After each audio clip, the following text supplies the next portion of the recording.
I'm the compiler of a collection of therapy quotes entitled 1001 Windmills of the Mind, a collection of advanced self-help quotes taken from philosophical, psychodynamic, or the psychoanalytic perspective, which long ago, as I understand, referred to by some, or perhaps many, as philosophical medicine and narrative medicine.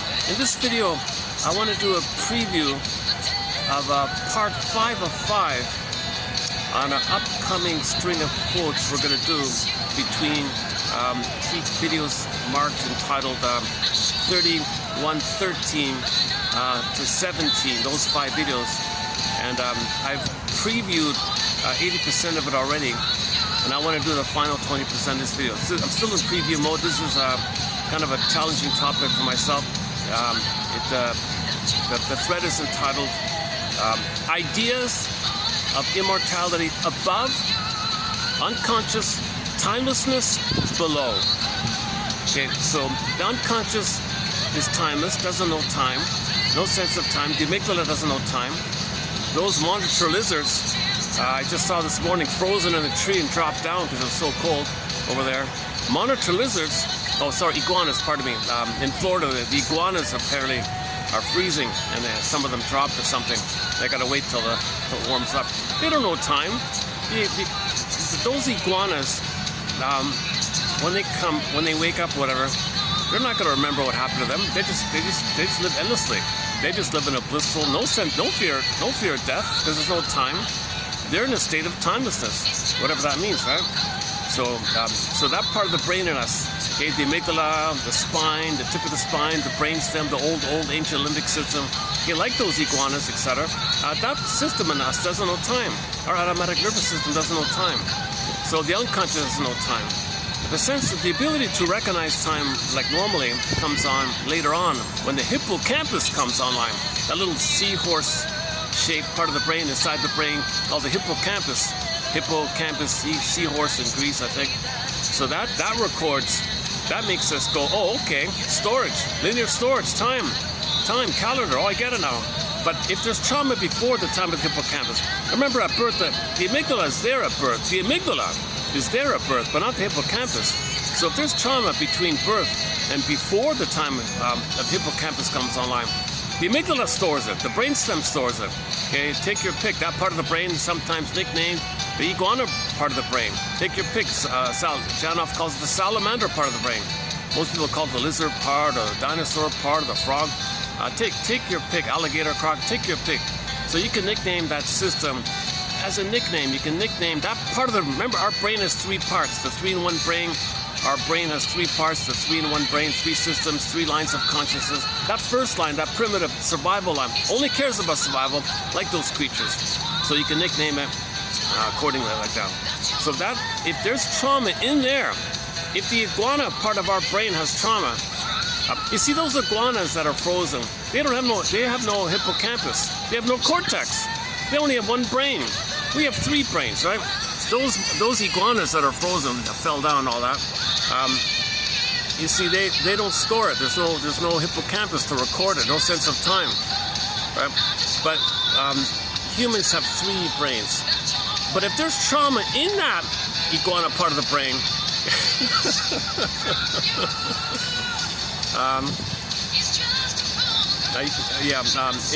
there's a very nice park a little ways from where I am here. They've got some monitor lizards crawling on the side there. A really kind of funny thing. Once in the tree in front of me, they were on the tree and the tail was hanging. I didn't even notice. They're harmless. They're totally safe. Monitor lizards. Okay, anyways, so that part of the brain. Okay, so in other words, if the baby before age 3, the young child, the junior toddler, okay, before the age of 3, if there's trauma there, okay, if there's any kind of trauma, prenatal trauma, birth trauma, okay, weaning trauma, of course, okay, I'm gonna leave that material to Ronald Goldman on YouTube. Ronald Goldman can cover all the circumcision trauma. Oh, sorry, yeah, that's a trauma. That's a shock trauma. That's a severe, savage, cruel baby screaming and bleeding for 20 minutes. Kind of terrible thing. That should stop, obviously. Okay, assuming the place has access to water, I mean, that shouldn't take place, really. Okay, I'm gonna leave it to Ronald Goldman to talk about circumcision trauma, quote unquote the hidden trauma. No one wants to talk about it. Nowadays people are talking. Nowadays people are open about it. Okay, anyway, let's just stick with the regular traumas.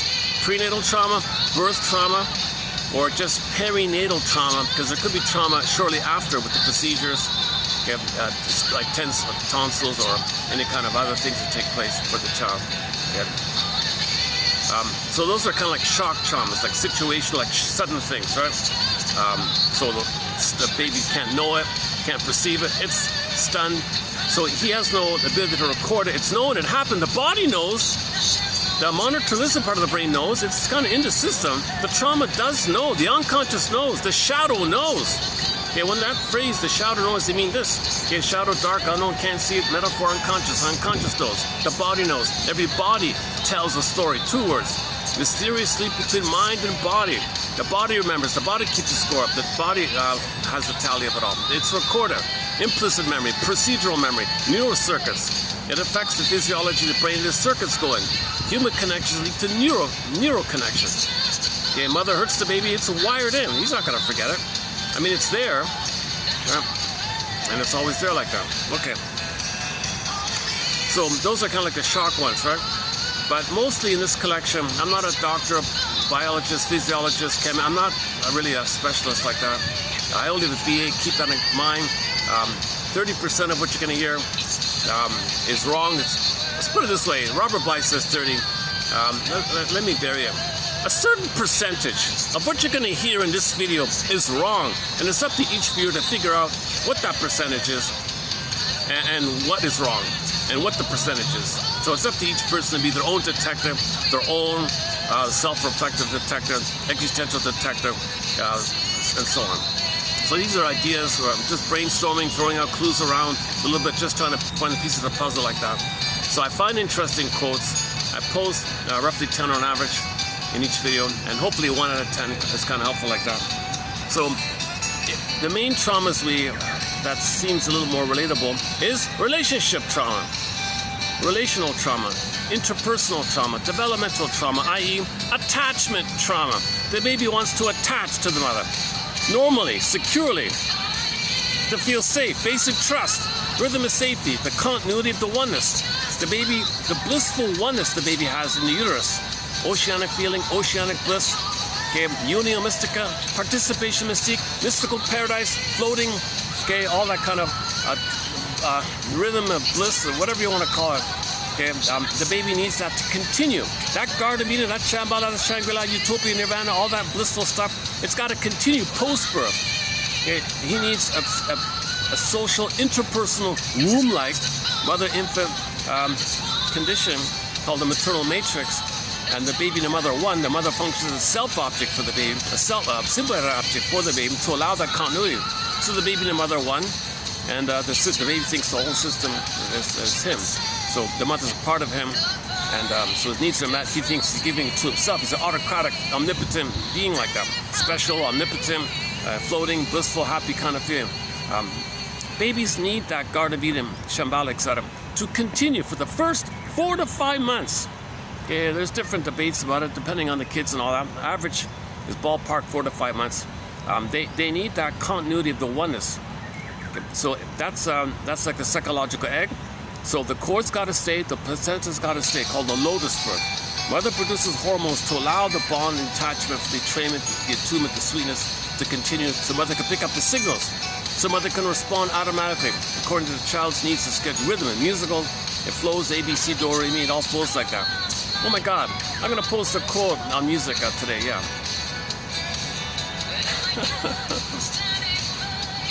How are we doing at the sun here? I might have to make a few changes throughout this video. Unfortunately, my regular spot is kind of taken by some, I think he might be a taxi driver doing a double shift. He needed a rest or something, so I leave him alone kind of thing. But he's in my spot. Or I'm in his spot, I should say.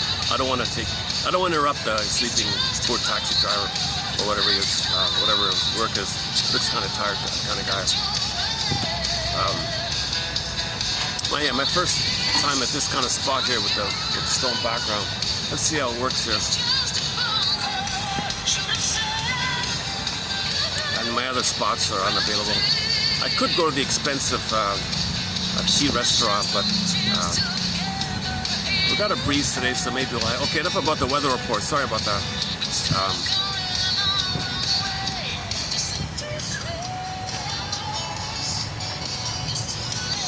See, when I make these kind of side comments about my personal little... That's my anxiety. That's my anxiety.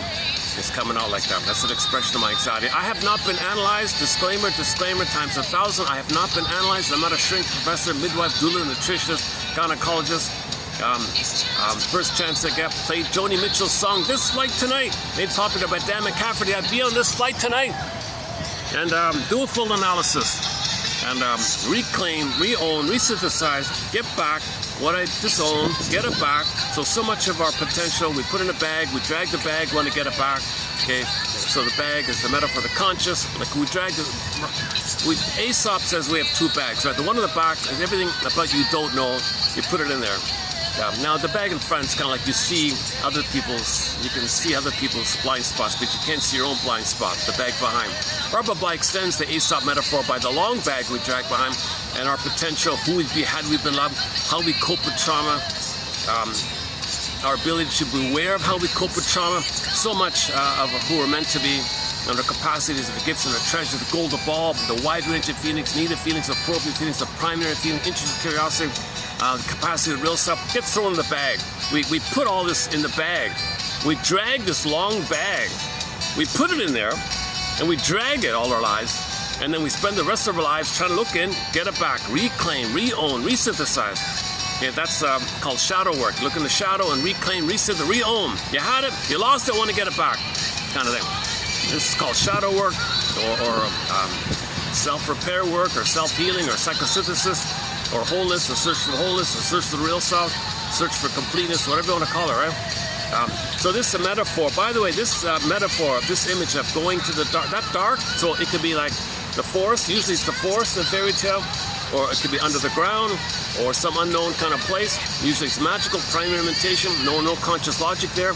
This is the dream world, myths and fairy tales, Alice in Wonderland. They can flip-flop and shape-shift and morph and twist. That can represent that, that could be that. Things can poof together to mean something. Because there's condensation, displacement, civilization in there. So in this dream world, this dark world, it's a different kind of thing going on. So you get a clue to that, because when you wake up in the morning, you might remember part of your dream that came from there.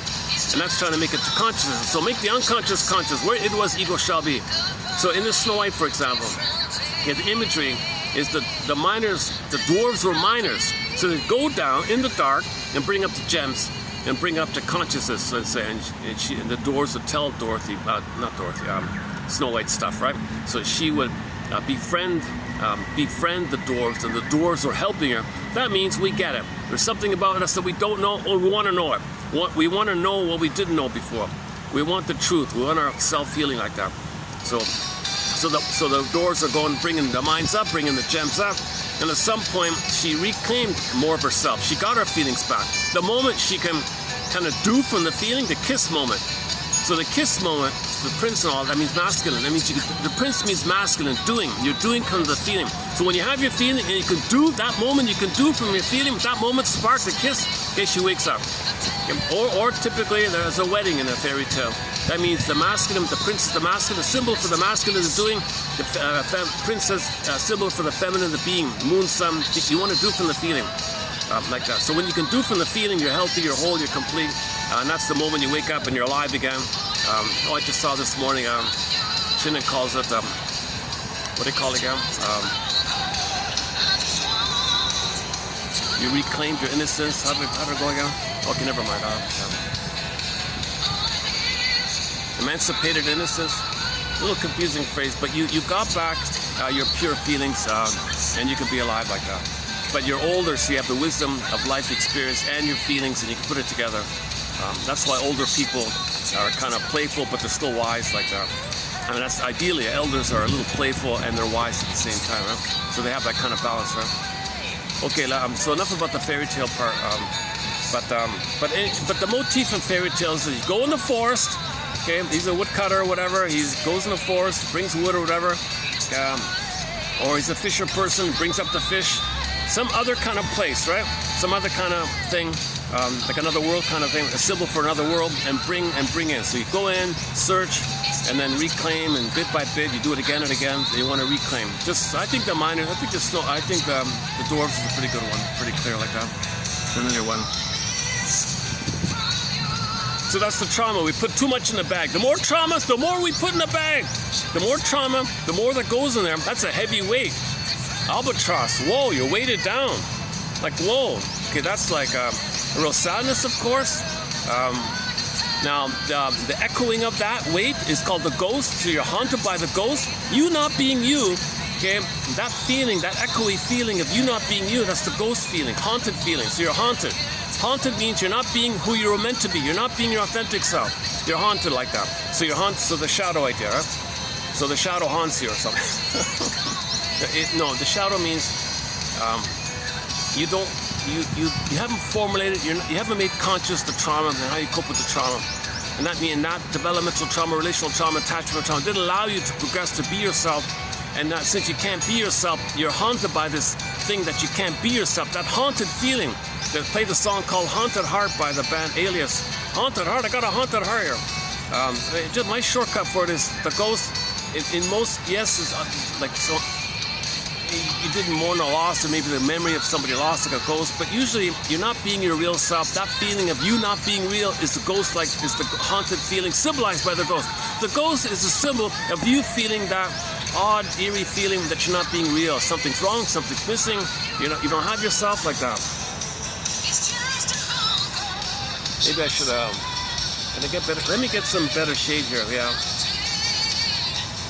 Sorry, give me a couple of minutes to make a shift here.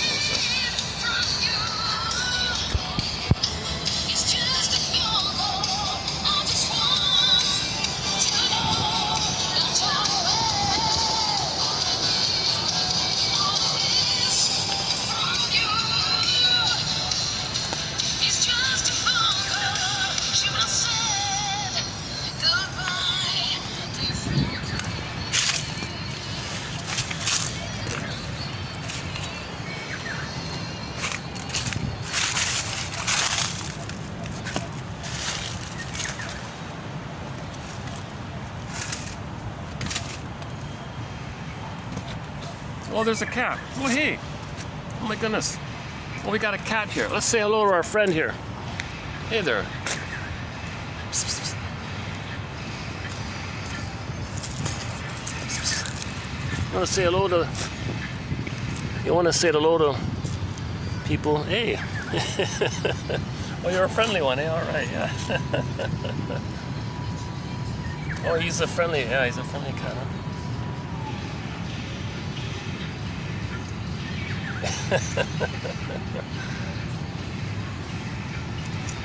Are you okay if I pick you? Are you gonna be okay if I pick you up? Let's see. Or not, maybe not. Let's see. Hang on. Let's try.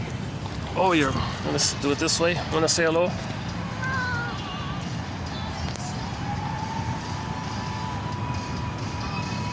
Okay. He's a big old cat, eh? He's heavy, eh? You're well fed, eh? All right.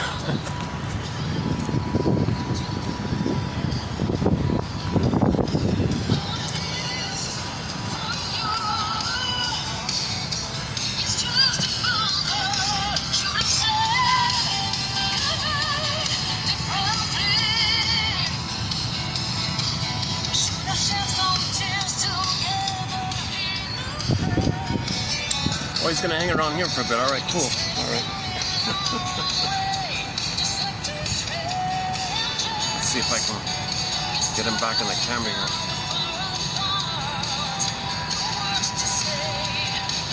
I think I saw this cat a long time ago. He's just generally friendly, yeah. It'd be interesting to do a few videos in Istanbul, the city of cats, eh? That's incredible, all the cats over there. All right, he's just sitting. He's just hiding behind me there. Okay. Let's get back on track here. So, it's called the budding beauty or the emerging self. It got stunned in its development, frozen in its chance to blossom.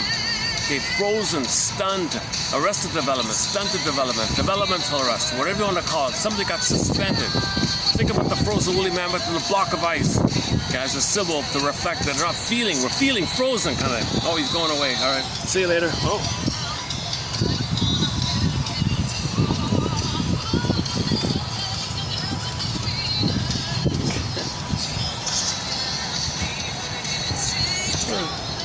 just under me there. Too bad I have no food for him, eh? Oh my goodness. Okay, what do I have? Well, I have nothing, eh?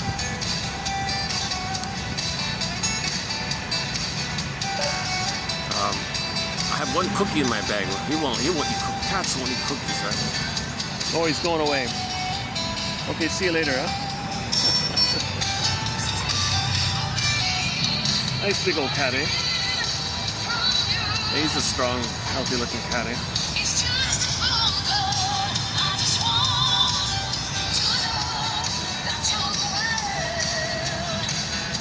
Yeah, it's nice to have a companion.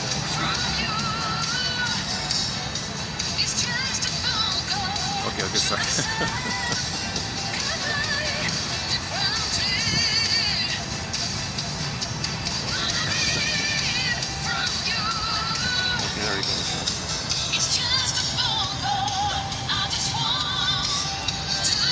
Oh, he's king of the.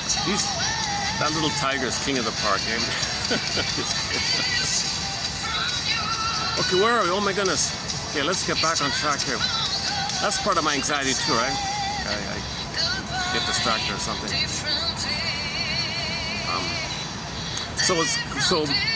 The baby's born more or less, 360, radiant, whole, feeling real and alive, feeling embodied, feeling ensouled. Ensouled meaning he feels real and alive. Assuming there's no prenatal trauma, he feels embodied. He feels ensouled.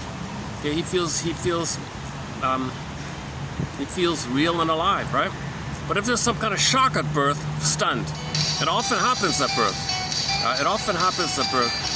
With the removal of the baby, and the circumcision trauma will definitely do it. Or separated from the mother, and the bond is broken. He dies, and he goes flat inside. So the image is the pin goes on back to the fairy tale. The image when that happens is the pin goes on the collar, and the emotional body goes flat. So we live from our emotional body, like where we feel real and alive. The pleasure, the sweetness, the nectar, the sweetness, the nectar, like the gold, like the sun, the gold radiance, the feeling like that. It goes flat. It's there, but now the feeling, the embodiment in soulman is symbolized as the moon and the feminine. The feminine principle, the feminine element, kind of like they would use the moon as a still powerful quality, referring to the beingness, the serene, inexhaustible fullness of being. They would use the moon for that, so they would call it feminine.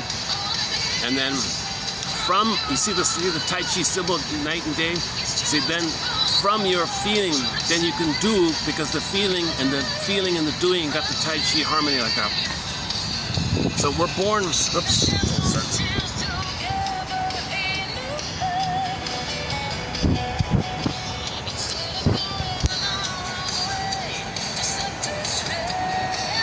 Oh, the cat's gone. I miss him already. Where'd you go?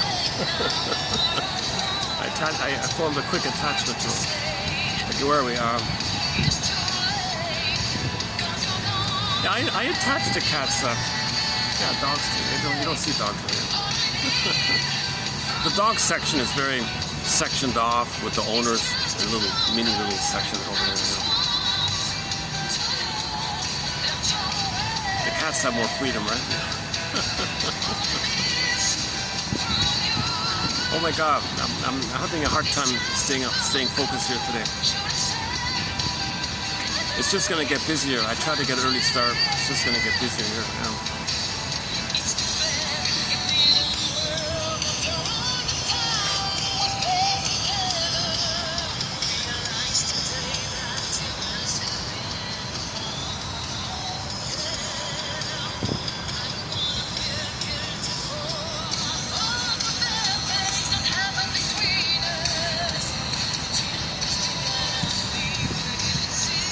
So if the wounded is frozen or pin goes to the collar, emotional body goes flat, the jargon is flat affect. flat affect. Oh my God. So the primary feelings of interest, curiosity, about as an expression of your unique identity, but your identity is frozen. So your curiosity and your interest is not for that. It's a defensive thing from the survival side, to repeat in the present and do dishes of the past, hoping for a better past. All repetition, compulsion, and dysfunctional behavior, negative magic gestures, symbolic acting out, transfers acting out, doing to others what your mother did to you, or something like that.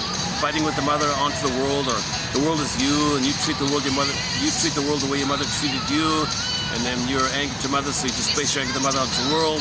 This unresolved thing with the survival, and the survival back to the iguana.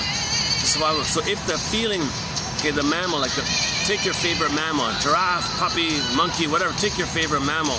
Okay, that's kind of like frozen, like the woolly mammoth, frozen. So take your favorite mammal, the cat or the dog, and freeze it. Imagine a cat frozen. It's funny, I just saw this morning this morning I saw the clip, the frozen iguanas. Okay, take that idea to a cat, let's say. Take the cat, and he's frozen. In a block of ice, he's frozen. So you got the frozen iguana, frozen cat, right? So if the cat's frozen, well, the iguana won't be frozen. It'll be very active, actually, right?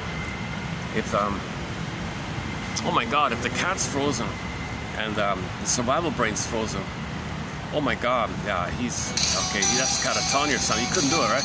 Oh my God, what a thought. He'd be in a hospital or something. No, the nervous system's going to be alive somehow, right? Okay, so if the feeling self is frozen, so imagine a cat or the woolly mammoth frozen in a block of ice. Okay, that's the trauma that there wasn't safe with the mother. The sweetness and the tenderness, the rhythm of safety, mother's soothing and mother's tenderness and love and making the baby feel safe to be one with her for the first 4 to 5 months. To have that egg, that psychological, we can blossom, and his feelings can stay with him and blossom with him and be alive with him, and called the emerging self. The real self is called the emerging self, so you want it to stay, but that's all frozen. So the baby the system thinks, mother's dangerous. I can't live in love, I can't be myself, I can't be who I was meant to be, the gifts, the treasure, nature's greatest miracle, that's all suspended, all on hold. I gotta deal with this frustrating mother, this impaired woman. What the hell's going on with her? Well, maybe what's going on with her, she's in a similar boat. She's repeating her past in the present, hope for a better past. Because she never got enough love to love the baby, so she's in pain around that. So she tried to know her story. So in order, or as an attempt to know her story that she had been shamed, she, in the theater of her mind, replays in the present what happened in her past. Baby, you play me in my past. I play my mother in my past. My mother shamed me. You're me, I'm her. I shame you because you're me and I'm her. Okay, flip-flop, due to the fusion. The mother is angry. The mother is angry at her mother. All right, baby, thank you for playing me. Poof, now you play my mother, I play myself. The anger I have at my mother, since you're my mother, I'm angry at you. Shames the baby, hates him. That's the kind of battle, struggle, frustration she felt with the mother. She's frozen there. She's frozen in a suspended state of survival. Okay, a little bit like the frozen iguanas. Not exactly. No, that doesn't work, right? Maybe the silent scream one, the munch painting, the silent scream. It's like a survival, that's maybe the survival scream. So that famous pain, the scream one. So imagine your nervous system, the baby's terrified and it's frozen, it's still, but it's there, but it's frozen and you're suspended there, kind of thing. So you can't live a love if you think you think the world's dangerous, this is unresolved. You can't live a love with the frozen scream in your psyche like that, in your brain like that. You can't trust him. So it's funny, I just saw another thing this morning. I saw some cynic had put an AI on a little kid's toy or something like that. And that AI has all the negative philosophies by philosophers in the AI. So it's just parroting the gibberish, the negative gibberish of old philosophers. He was a cynical character himself. So the demonstration was, tell me about humans. And it would spit out all this negative stuff. He's just quoting the negative philosophies. So those old ancient philosophers, their idea of timelessness, they want their words to live on. So they want to feel immortal because they have timelessness. So they're negative, and that's their form of timelessness. Most people's immortality fantasies, bliss, heaven, life after, they have a positive sort of ideas to hope, but if it's too traumatized, you're negative about it. But the negativity is underneath is the cry for love. All angers are cry for love. So negative philosophies is still a cry for love underneath. So I was kind of sad about that. So the AI is really, it just parrots what's been put in there. So GIGO, garbage in, garbage out, basically. That's what I saw this morning. Kind of sad like that. And the person doing it is just trying to scare people. And so he's one of the negative philosophers himself, scaring people like that. So they feel important. They want the effects of their fear on others. And they feel powerful because if others are scared, they feel important because they scared others. So people have to find ways to make themselves feel important. If the person doesn't have love in his life, doesn't have attachment in his life, their mother didn't bond with him, is enraged. Okay, let's not go there. Okay, hang on. Let's back up a second. So let's go to the basics here. So the 3-in-1 brain. The survival brain, okay, the feeling brain or the feeling system, the mind, the mammal brain, and the cortex, the thinking cap. The thinking cap is the latest one, right? So evolution, 3 like that, built up. So the iguana only has 1. Okay, the monkey has 2. And we humans, Homo sapiens, have 3. Homo sapien traumicus have 3. So we're the most, we have the 3rd one. We're the only ones that have the 3rd one. Only one hominid grew the cortex, that was us. Homo sapien sapien, revealing the redundance, says Kristen Wilson in her excellent speech, Who My Soul, which we play here sometimes. As an abbreviation, I'm just saying Homo traumicus, because roughly people, the dates vary between 6,000 and 10,000 years ago. We accidentally traumatized ourselves. I'm just saying Homo traumicus for short. She quoted somebody who says Homo economicus, Homo short-selling, Homo plundering a planet for a quick buckacus, Homo dysfunctionalicus, Homo neuroticus. I'm not, we're kind of, an accident took place some several thousand years ago, and we're in this negative loop by the mismanagement of ourselves, of our discoveries. But that's a 20-hour video to go down that path. It's called the 55 symptoms. The current mode of it is the 55 symptoms of Homo traumicus. So we do as above, so below, about how our sociological discovery affected us, and then in our quest to get the good serotonin that it gave us as a surplus, we wanted more. So it went from village to pillage. So suffer the children, traumatize the babies, make them feel their inner home is plundered, so they plunder outwardly to reflect having been plundered emotionally. They feel poverty, create poverty. They feel debt, give others debt. So as above, so then this 55, it's a 20-hour video to go through as above, so below. I don't really talk about sociological events, only in that isolated topic about as above, so below. And this one here, ideas of immortality above, unconscious timelessness below. Important point. Okay, so back to the 3 brains. If the feeling self is suspended, frozen cat, frozen woolly mammoth, okay, that's due to the terror the baby felt with the mother. The mother wasn't emotionally available to meet the baby's needs. The baby said, Mother, I have a need for connection, but she isn't in the present. She's got too much stress. That means she's got too much dopamine, chasing for the future for a better past. She's not in the present. When there's too much trauma, the dopamine is too much. Dopamine means to chase future for symbols to change the past. Fantasy idea doesn't work, does it again and again. So meanwhile, the baby's not being seen. Mother, you're not seeing me. You're not present. Where are you? Sorry, baby. I'm dealing with my past. I want a better outcome for the past. I want to recreate for a better past. I can't be really in the present here. I got too much pain. Okay, the silent scream. Look, baby. The silent scream is in my brain here. I gotta get out of this first. I can't love you until I resolve this silent scream. Mother, why do you have a silent scream painting in your brain? Because mother did it to me. She was intergenerational trauma. So I've got it, and I don't know I've got it. Oh my God, Mother, can't you fix it? First I gotta know it. Well, how are you gonna know it? Wait a minute, you mean you gotta give me the silent scream in an attempt to believe you have the silent scream? Oh, please, Mother, don't do that. Sorry, baby, I don't know what's I. So when there's trauma, we repeat. So the mother's going to repeat onto the child intergenerational trauma in an attempt to remember that's what happened to her. The mother doesn't know she's got the silent screen painting in her brain.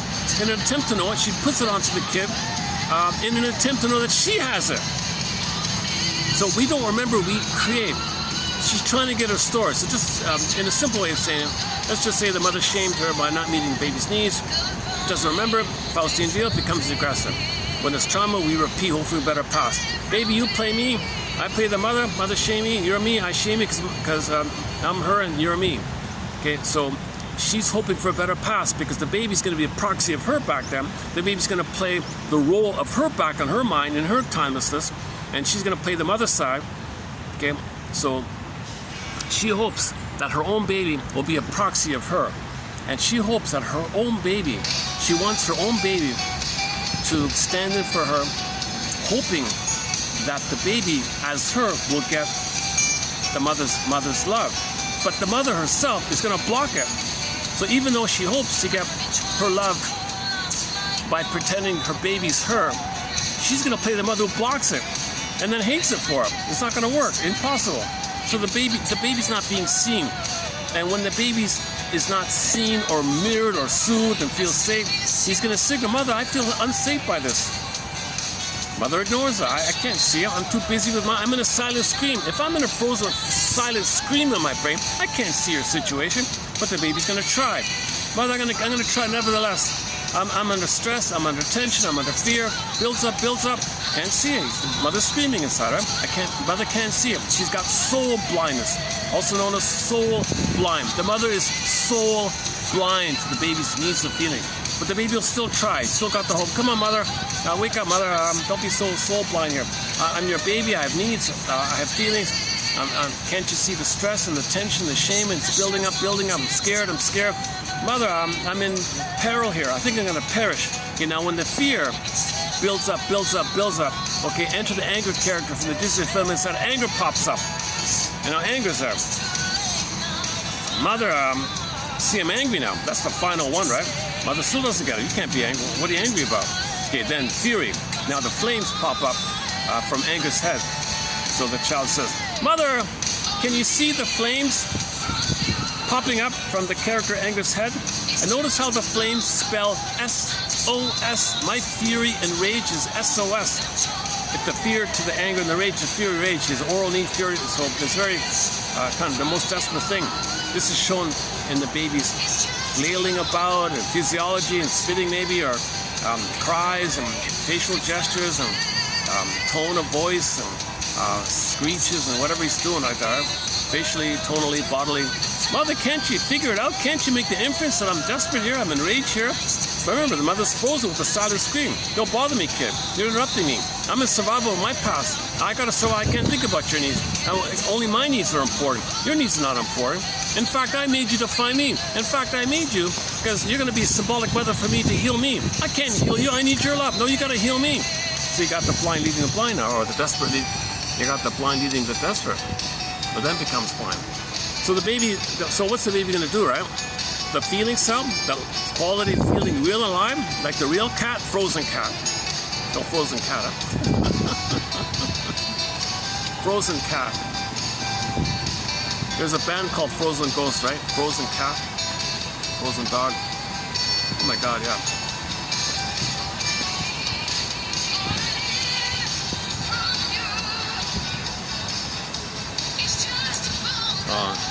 More attention seekers. A lot of people, like I see in the park, a lot of people have a real demand to be seen.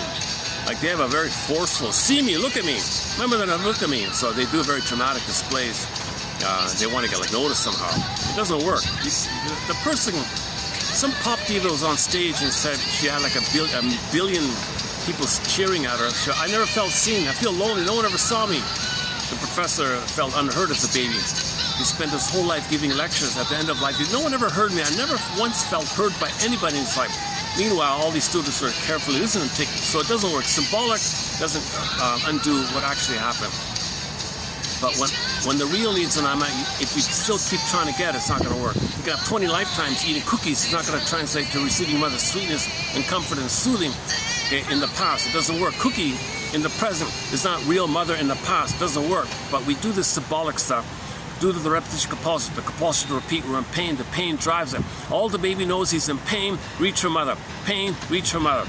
The reach, okay, it doesn't work, it's symbolic, pain still there, reach. Pain still there, reach. Repetition compulsion, the compulsion to repeat. Okay, so the baby doesn't remember mother hurt him.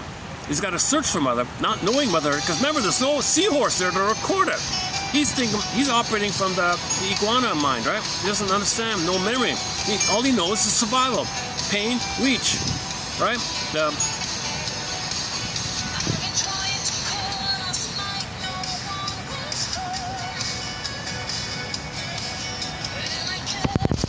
Okay, so for this point, I've been using the line from the fugitive show. The baby is a fugitive from the love that he seeks. He's running away from the mother. He's running away that mother hurt him and wants mother, but the mother hurt him. But he's got to search. Doesn't know mother hurt him, but he's got to search. But mother did hurt him, but search for her. But the thing took place, but a search for symbols of her to undo it. Magical thing, he wants to undo it. So eating a cookie is the mandate to search. But the trick of the cookie is doesn't work. But he's got to search because the compulsion to repeat. All of the baby's life force, desire, drive, craving, hunger, love, hunger, attachment, striving, attachment, craving. Play that song, Constant Craving. Okay, copyright, I try to play it. Oh. I get distracted a little easily sometimes. Depends on my mood here. Yeah? Another attention-seeking kind of character right in front of me.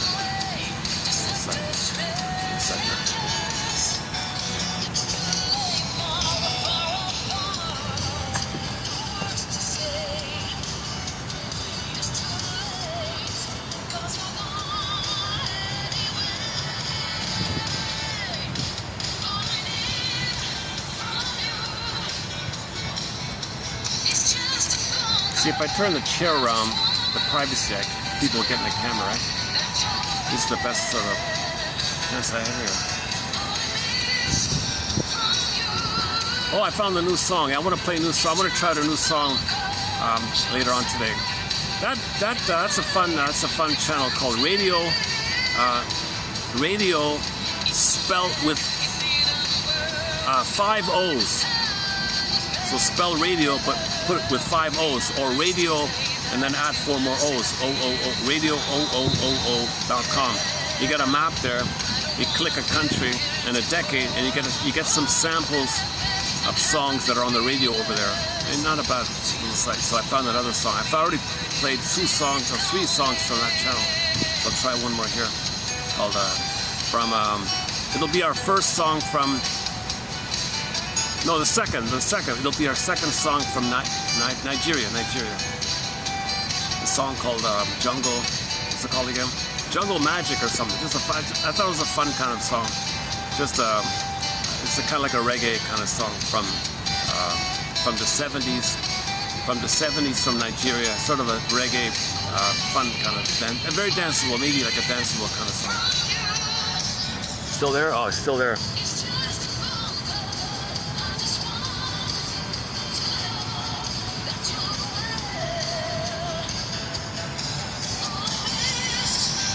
I might have to change my chair here. Yeah, let me see how this is going to work here. Yeah, it's really kind of a little childish there.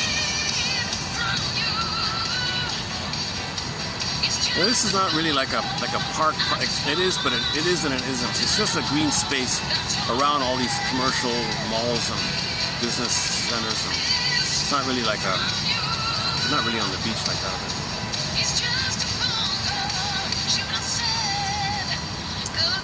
Maybe okay. Let's play. Let's take a musical break while this attention seeker hopefully will finish its. Hang on a sec. Okay, let's take an early musical break here, unexpectedly. I want to keep going here, but let's take a musical break here. This is called. Actually, I've got 2. I've got 2 songs. Hang on, I've got another one as well. I found 2 songs on that channel, Radio, spelled with 5 O's.com. This one's from Niger, the country Niger. A song called, hang on, where is it again? I forgot already. Just kind of a nice little song. I don't know if it was a hit or something. Thought I'd give it a try. Where is it called? I just need to distract myself while the thing in front of me finishes. Hold on a sec, where are we? Where is it? Ili Sapi. Oh, let's just play Ili Sapi. Oh, I can't find it. Where is it?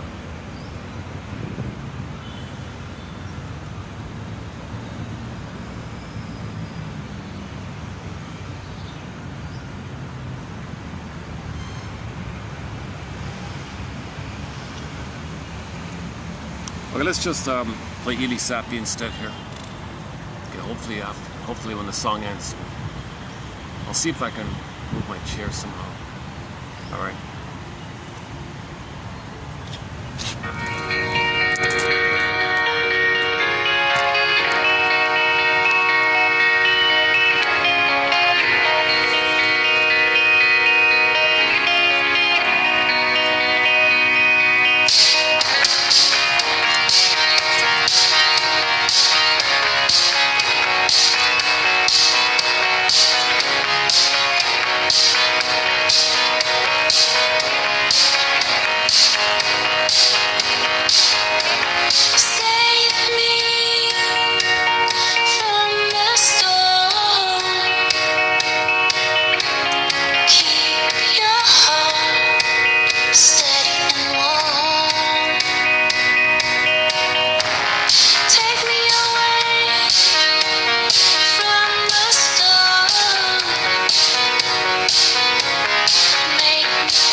I'm just going to temporarily move my chair in such a manner here. Let's try this.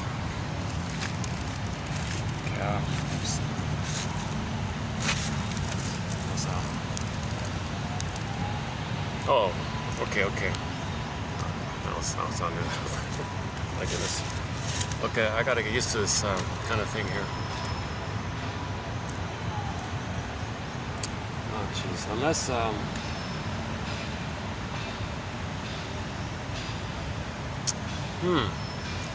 still very distracting thing. It's just think of it as a peacock or something very.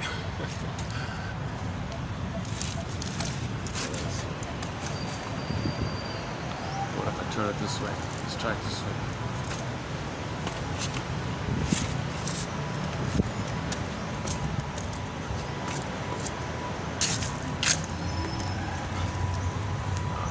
This doesn't work either.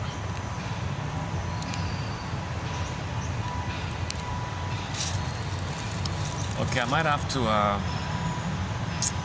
Jesus. Okay, give me a few minutes to figure this out here.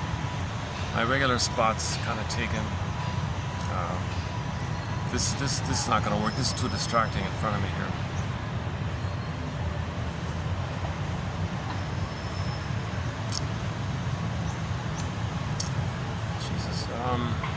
It's like I've got so limited. Like half the park is closed off, like the red tape there. Half this tiny mini little city park, and half of it is they're doing renovations and construction. So it's kind of everyone's sandwiched in the other half, kind of thing.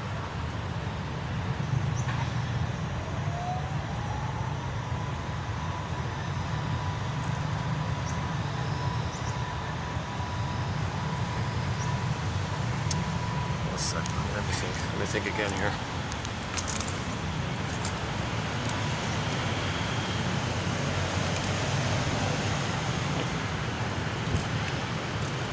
Go up here. Oh, why don't I? Oh, people are sleeping. Oh, Jesus. See, I don't want to bother. There's people sleeping over there. I don't want to bother them. This part's closed off.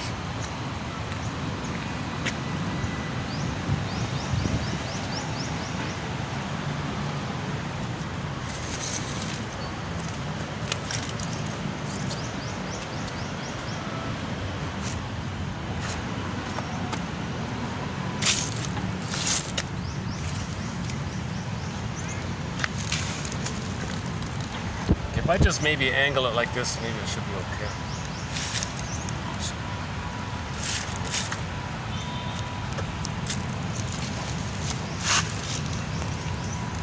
It's not gonna work. Okay, yeah, maybe this should do. All right, I missed that. Yeah, as long as I don't look that way. Okay, let's get back on track. Yeah, lengthy delay here. Occasionally I have one of these videos where if I'm not fully rested, I get easily distracted.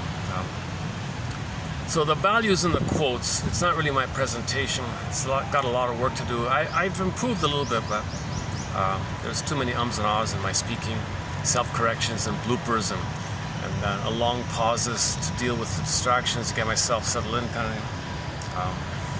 But there's a lot of rare quotes. That's what really motivates me. A lot of these quotes come from printed books which had never been digitized. A lot of books are being withdrawn, removed, unavailable, but I've saved a lot of good quotes. And let's just finish up the opening premise here. So, if the feeling self is frozen, the budding beauty is frozen, the emerging self is frozen, called stunned developer. Yes, the rest of us develops. Cognitively, bodily, we develop in every other way. But where it counts, where we feel really alive, the meaning and the feeling, because the golden ball or the blue jay, okay, it's the expression of what's unique about you. But that unique quality you call your ontological self, your sense of self, it's kind of frozen. So you don't know where's your meaning, because you don't have access to, you don't know what your unique qualities are like. So your quote unquote, he called it emancipated innocence. So that lost innocence, when you're older and you're aware and you get it back, your lost innocence, then you live like a happy elder or something like that, like a wise elder or something. That's his point about elder tales, he calls it. Okay.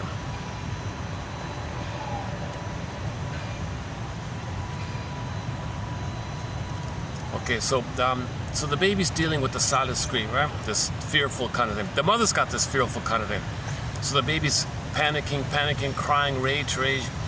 Now, the baby's rage, which is a signal for love, a cry for attachment, a cry for attach, so he can develop, so he can have his identity, so he can have his feelings. He wants to develop. He wants to have his golden ball, his blue jay, his real self, his ontological self. He wants to do from the feeling of meaning and pleasure. He wants to harden the body. He wants intimacy. He wants all the capacity of the real self. Okay, ability to apologize, have ethics, morality, virtue. He wants to live the quote-unquote human side of being human. It's all kind of. He wants that. He needs a safety for that. If that safety's not there, then he's dealing. Then the survival brain is too stimulated. It's too aroused. The amygdala even enlarges, called EAS, enlarged amygdala syndrome, based on the film called Bob and his enlarged amygdala. The amygdala is too big. I mean, it's too inflated. It's too stuffed up. It reacts to all the stress and the cortisol, and then that means you're living with fear and anger at the console. Okay, fear, anger, shame, disgust, anxiety, ennui, bitterness, sarcasm. You got all these negative kind of things, which is all a cry for love. All anger and all its various forms are still a cry for love. So in the Disney film, joy and sadness got zooped away, and the survival brain took over. The survival stuff, it's just fear and anger. It's rage, which is a cry for love. It doesn't work. How much rage you express on the world, the world's not your mother, but you got to direct your rage at your mother, hoping mother will interpret it as a genuine cry for love, which it is underneath, and respond with love. But the mother's got the silent screams. So nothing, that's why we're home with dysfunctional at us.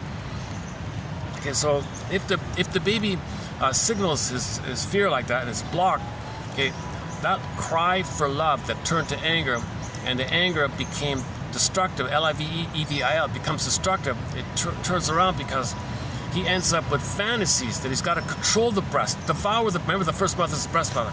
So he ends up thinking, how am I going to make mother be stable and be there for me? So he wants to, mother, where is it? He's got to control it. And then maybe have it, own it. Like now he's got to own it now. He doesn't originally think that. He wants to receive love and be himself. Now he's got to control the breast. To have a breast, he thinks he's got to control it. But he's in the oral phase, oral rage, oral greed. Now he's got these devouring cannibalistic fantasies. So this is the kind of, the energies like that. But it rebounds in on himself. When it rebounds in on himself, it's attacking himself. Okay, the symbolization of this energy, the symbolization of this rage that turned to all rage and greed, that's rebounding in on himself. The image in the unconscious is the guy with the horns, devil saying, "Howling man, belly be labai," howling, and the Twilight Zone is called Howling Man. Okay, guy with the horns. Okay, because the breast, mother's two eyes, two nipples, condensation, dream world, poof, you got a, okay, not fully developed, half human, half man. You got, long story short, you got some scary thing. It could be Medusa, it could be Cyclops, Minotaur, Howling Man, or sea monsters, and any scary entity that's the rage wants to go. So the witch Onini, Hansel and Gretel witch, okay, Wicked Queen witch, all these kind of things. So this is just a picture of the baby's rage, which is a cry for love, but it turned to rage, and it's rage at himself. So it's destructive. Now he's destructive to himself. The L-I-V-E, okay, when you add, you add like you're cooking a dish and you add too much salt, okay, if you add too much stress and tension to the cry for love, then that dish turns to fury and rage. And mother doesn't get it. Where's the fear and rage goes? Blocks, the water hits the bank, turns in himself. So the imagery now, the representative or the spokesperson for this is the guy with the horns. Okay, devil, Satan, all that stuff. It's just a symbol for your own rage, which is a cry for love. Turn to rage, hitting yourself, because you now think you're angry at yourself, but it's confusion. The baby's confused. He's crying for mother's love, but it turned to anger, it turned to hate himself. So he's got to hate himself to maintain the hopeful cry the mother will love him. In order to maintain the hopeful cry the mother will love him, okay, that he's got to maintain the hate on himself. So his feeling self is frozen. He's in survival. He hates himself. Inner critic. Enter all these negative philosophies, all these cynical philosophies, and the AI copies it, and then you ask AI, tell me about human beings, and it digs up the cherry-picked negative philosophy by the programmer, put it in there, and it says all these awful things. It's not, okay, AI should be used for consciousness. Oh my God, infuse 1001 Women's of the Mind, infuse all the therapy It's just kind of the programmers are blocking. We talked about Agnes in the Twilight Zone. We talk a lot about the Twilight Zone. Recent episode discussed was that from Agnes with Love. And yesterday, the last video was how did it go again? Oh boy, 30 Fathom Grave was about a month ago. 30 Fathom Grave. Miniature about 2 months ago. I can't believe it. I just discussed one. Oh my God. Oh son of a God. I can't believe it. Season 5, episode 11. Episode 11. Oh, I can't believe it. Oh my God. So that's a sign that my hippocampus is damaged. If I can't remember something I talked about 2 days ago or something like that. Oh my God. Oh yeah, okay. The youth, the fantasy of winning mother's love, finally. So there's a Twilight Zone episode about a fantasy. What if a beautiful woman like Marilyn Monroe could be a lovely mother for a little boy? That the whole episode's about this fantasy. Imagine a little boy whose mother looks like a very maternal, very present, morning till night, lovely, sweet, tender, soft Marilyn Monroe, embraces the baby, holds the baby, soothes the baby, and full time, basically like that. It was a fantasy like that.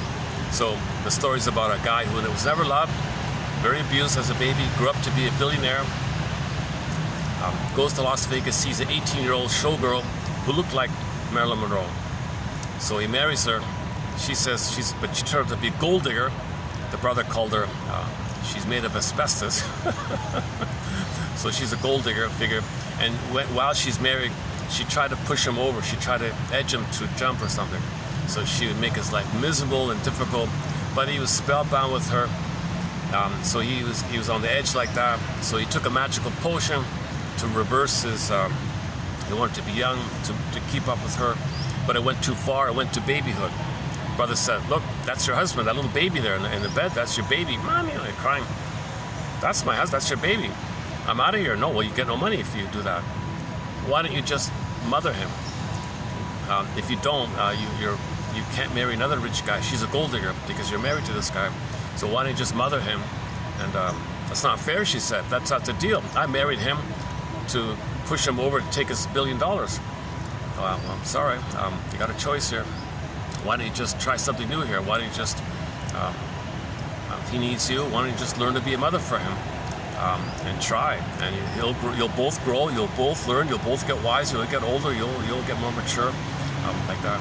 So the fantasy was, finally, the worm turned, because the old man was in a masochistic, submissive, passive, pitiful situation with this young girl, attacking him, abusing him, saying all these awful things about him, frightening him, trying to push him over. She was trying to make him jump or something.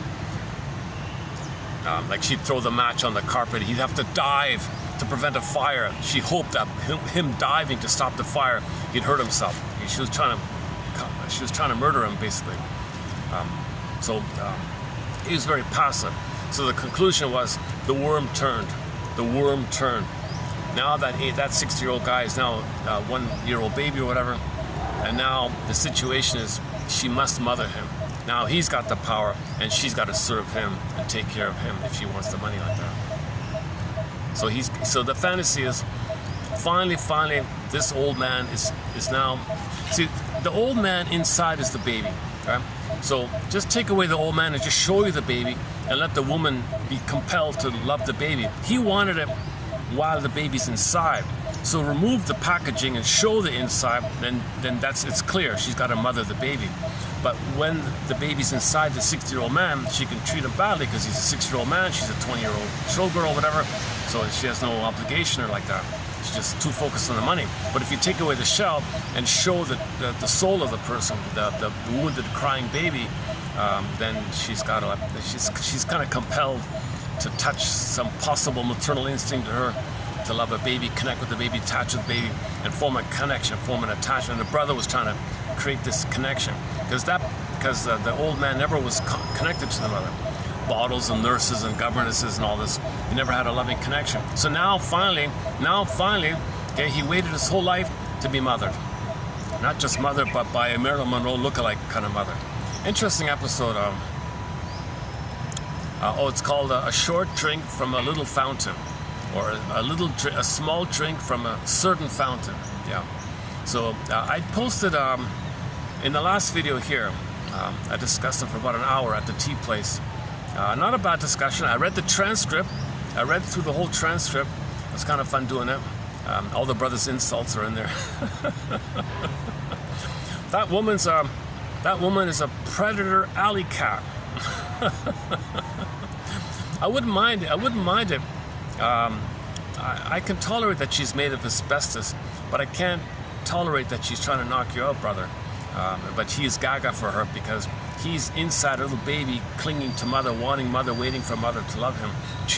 And the more the mother hurts the baby, the more the baby loves her. Ain't that peculiar? Our link song for it was Ain't That Peculiar, and I played two versions of it in the last video. The one by Fanny, two covers, the Fanny cover and the vocal only of the Marvin Gaye's cover. Those two, Ain't That Peculiar.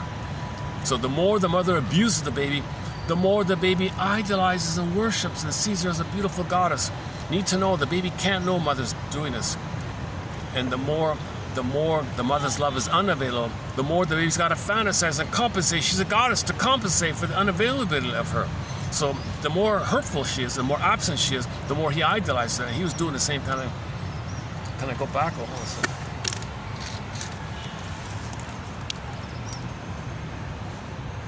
Okay. Yeah, let me fix my chair here. It's a little awkward like this. Yeah. Actually, it's not too bad. I can just do like this. Is it okay? Like, is lighting okay here?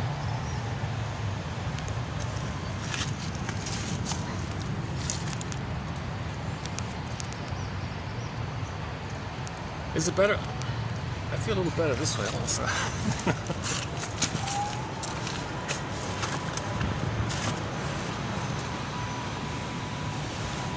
Oh yeah, it's a little. Oh, it's back to normal. Okay, let's do it this way.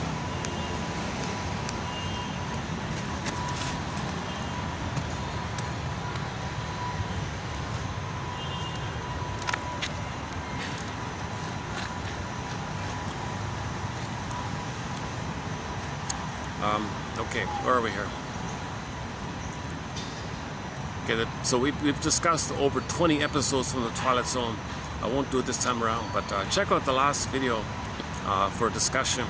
You know, the only analytic interpretations of these Twilight Zone episodes you'll only find here. All these other podcasts about it are just young people discussing the trivia about it. It's okay, but they're missing the psychology of it.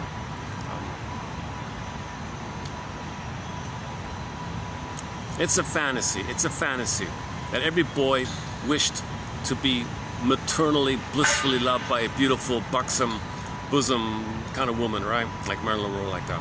So it's just a fantasy episode. It's not really about the youth serum, maternal youth like that. That was just a cover. That was the cloak of it. It's really about this fantasy. But I touched on both ideas because we're talking about immortality here, fountain of youth. See, because that old man couldn't enjoy the present. He was still emotionally a baby waiting for mother's love. He's still in the past, always in the past, like eternal youth. So fountain of youth, he already has it inside.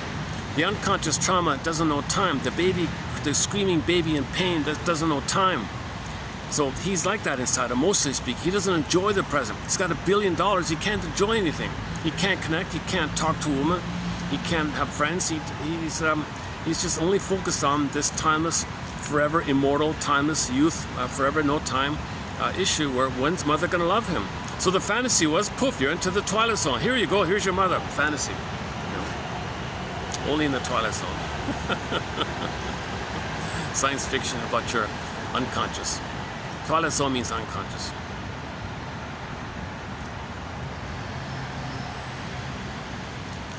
Okay, let me do this. Let me play another. Let me get back on track here. Let me play that. Well, let me see if I can find that song again. Let's see. The song from Niger.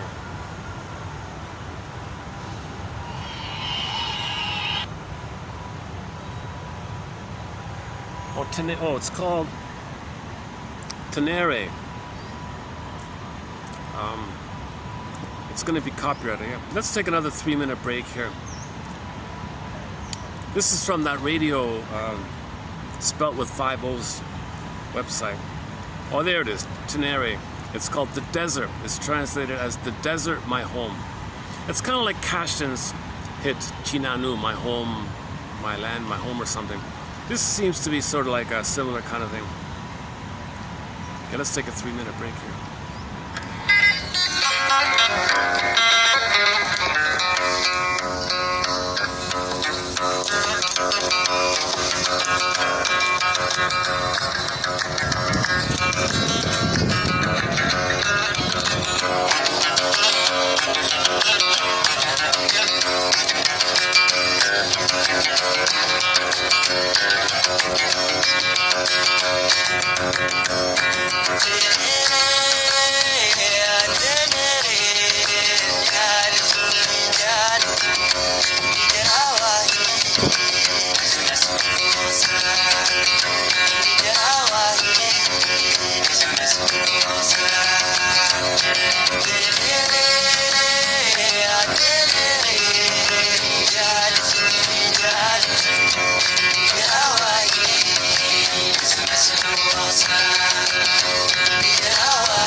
The first song on our soundtrack from Niger, the country, Niger, our first one.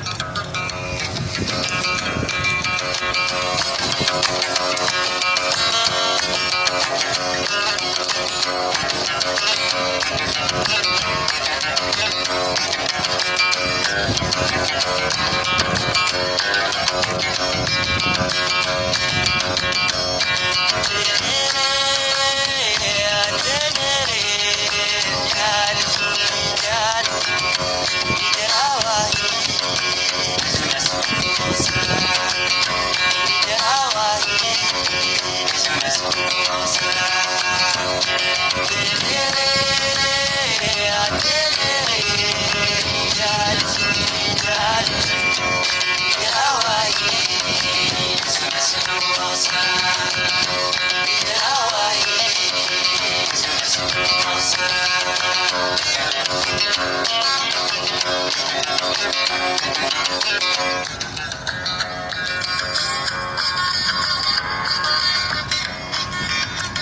gotta set the pause button here. Okay, let's just finish up. Let's tie up the opening premise here. So the baby's anger rebounds in, symbolized by the guy with the horns, attacking himself. Okay, it's not real, but it's his cry for love, it's his hope. To maintain the hope, he's got to hate himself. Okay, now, due to the excessive stress and pain, enter dopamine, which is chase, okay, repetition, compulsion, chase for a symbol to undo the past. Now, when you chase, you feel important, and you anticipate, you're motivated, and you anticipate, you expect mother, so you're excited, because mother's going to love you, and resume development, have your feelings, have your golden ball, have your blue jay, living and loving in the present. So you're kind of all hopeful like that because you've been waiting for mother's love. You're suspended, waiting. I mean, wouldn't a frozen cat be relieved to be de-thawed and run free again? You know, when you feel some kind of relief, I'm free at last, kind of thing. You know. Okay, so dopamine is the molecule of more, chase, pursuit, anticipation, motivation, go. What are you going for? How do you look for mother when you're out of the nursery? Oh, look for symbols. Okay, enter all the oral fixations, not just smoking, drinking, gambling, promiscuity. Money is the main one. Related to it is the either or thinking, jungle mentality, all or nothing, my world owes me living mentality, jungle mentality, greed and sarcasm and infantile and fantasies of immortality. All these things are related to the oral fixation. So, anyways, in terms of so there's the activity side of it all, and there's like the material, the thing side of it all. So if you're looking for, let's say a glass of wine, thinking unconsciously, it could be mother's fluid, sweet, stimulating fluid or something, because you look for unconscious association of what was missing. And the id says to the ego, cover me, cover us. Don't let the person know that we think we're searching for mother. Don't let them think that we think the wine is mother. And don't let them give them some flim-flammy. Just let them think it's on sale. What's the big deal? Grape juice, healthy. What's the big deal? So just let the person come up with some cute little thing to say to himself. The rationalization, justification that it's okay. But underneath, with the driver underneath, the organ grinder, the puppet master, the driver, the force underneath is to find mother. But we can't know that, right? It's too. It interrupts it. So the unconscious. Need to know. You don't need to know conscious. We're in charge here. We got to get mother here. We can't live alive. We're a frozen screen. That's the primary thing. We're in primary danger here. Now you're just there to provide cover, okay? So to fool the person. So meanwhile, the person is chasing runs to the wine store, whatever. Symbol of mother, all excited. But when you get the wine, yes, there's a material, practical side. Got the concentrated sugar. Fools the middle part of the brain to perceive the person safe, concentrated, sugar concentrated, food, lots of food. Oh, food, safe, brain thinks safety, survival safe, gets serotonin from the safety. It's just a blipping phenomenon. But the almond of Paul say that things like wine, the oral fixation, cigarettes and all that, okay, it functions to trigger mother. And then you remember when you had mother, then you get the blissful feelings of oxytocin and safety from the past. Okay, then you blip up the memory, the fantasy, the good old days, and you feel the chemistry of the good old days. That blips up the happy chemicals above the pain you're feeling. It goes down, chase, blip up. Okay, it goes down, chase, blip up. Okay, and it's now we're in this dependency. They call it ATM. So the wine is called the ersatz self-object, which functions as a way to trigger yourself. Okay, this trigger mechanism they call the ATM, addictive trigger mechanism, using the wine to trigger yourself. When you trigger yourself, you get the happy chemicals above the pain you're feeling. It goes down, chase, go, dopamine. Okay, chase, you get the thing. Okay, it triggers the past. The triggering of the past brings up the happy chemicals above the pain you're feeling, so you feel safe and loved for the moment. It goes down, chase, blip up, down, chase, blip up, down, chase, blip up. So this is going on. So we're devouring the planet for a quick buck, collectively, basically. It's just pain management due to the trauma. Symbolically still hope to get mother's love. And again, the id says to the ego, cover me, don't let the person know. So we're fooled, we don't even know this. We're doing it blindly. We're blind to ourselves, right? We've got a huge blind spot. Humanity has a huge blind spot. Play the song Blind Spot by the singer Bruce Springsteen. It's on a different topic about relationships. But anyways, blind spot. You don't know why you're doing something. You're doing something, so it's in the bag. Remember the bags? Blind, unconscious, shadow knows, the blind knows. I mean the blind spot knows. Blind spot means the shadow self. Okay, so you're getting older, right? You're doing it again, and then now when you get older, the pain builds up, so the pain might get a little higher, so you gotta chase for more remembrance, more of a triggering, more of a hope or something to remember the past, to blip up the happy chemicals. So then you always want more, dopamine, molecule or more, like that. So we're in this devouring mode like that.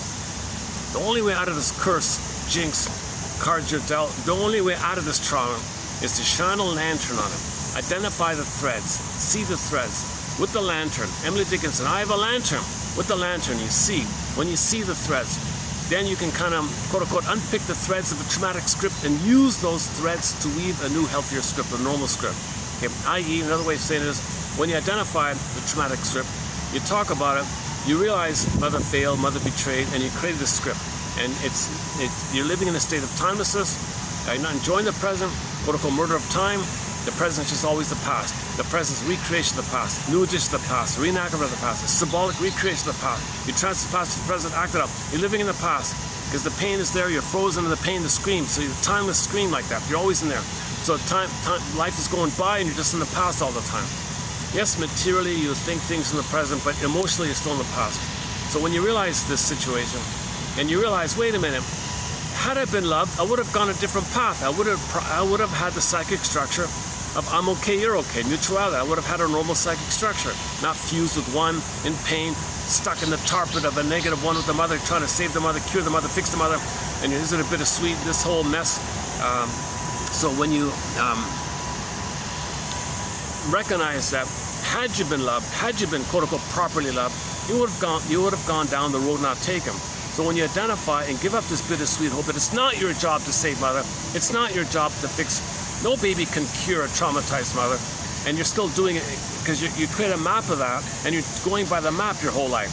So isn't it bittersweet that you can spend your whole life trying to save your mother, fix the mother, cure the mother? So when you give up all hope for a better childhood past, give up hope of saving your mother. She might be long gone, but you're still doing it in the mind, right? With others in life, right? So you overlay the stencil you create onto the world and see the world through the stencil, and you're operating from the stencil. So you're not really seeing the present. You can cherry pick, filter, however you want to call it, paratastic distortion, all sorts of ways to think about it. But we're basically filtering, cherry picking. What's going on here? Do I have a flyer or something?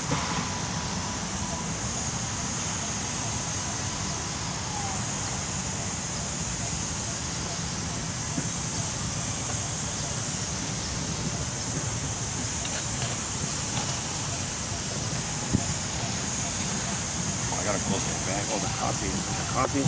What's attracting that?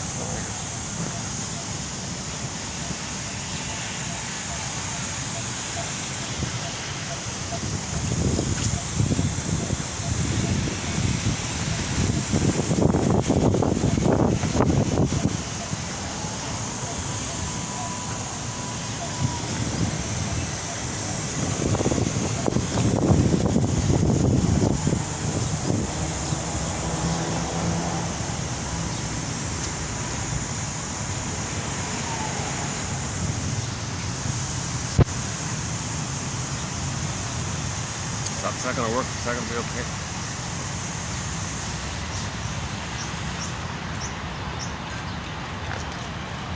Okay, let's keep going here.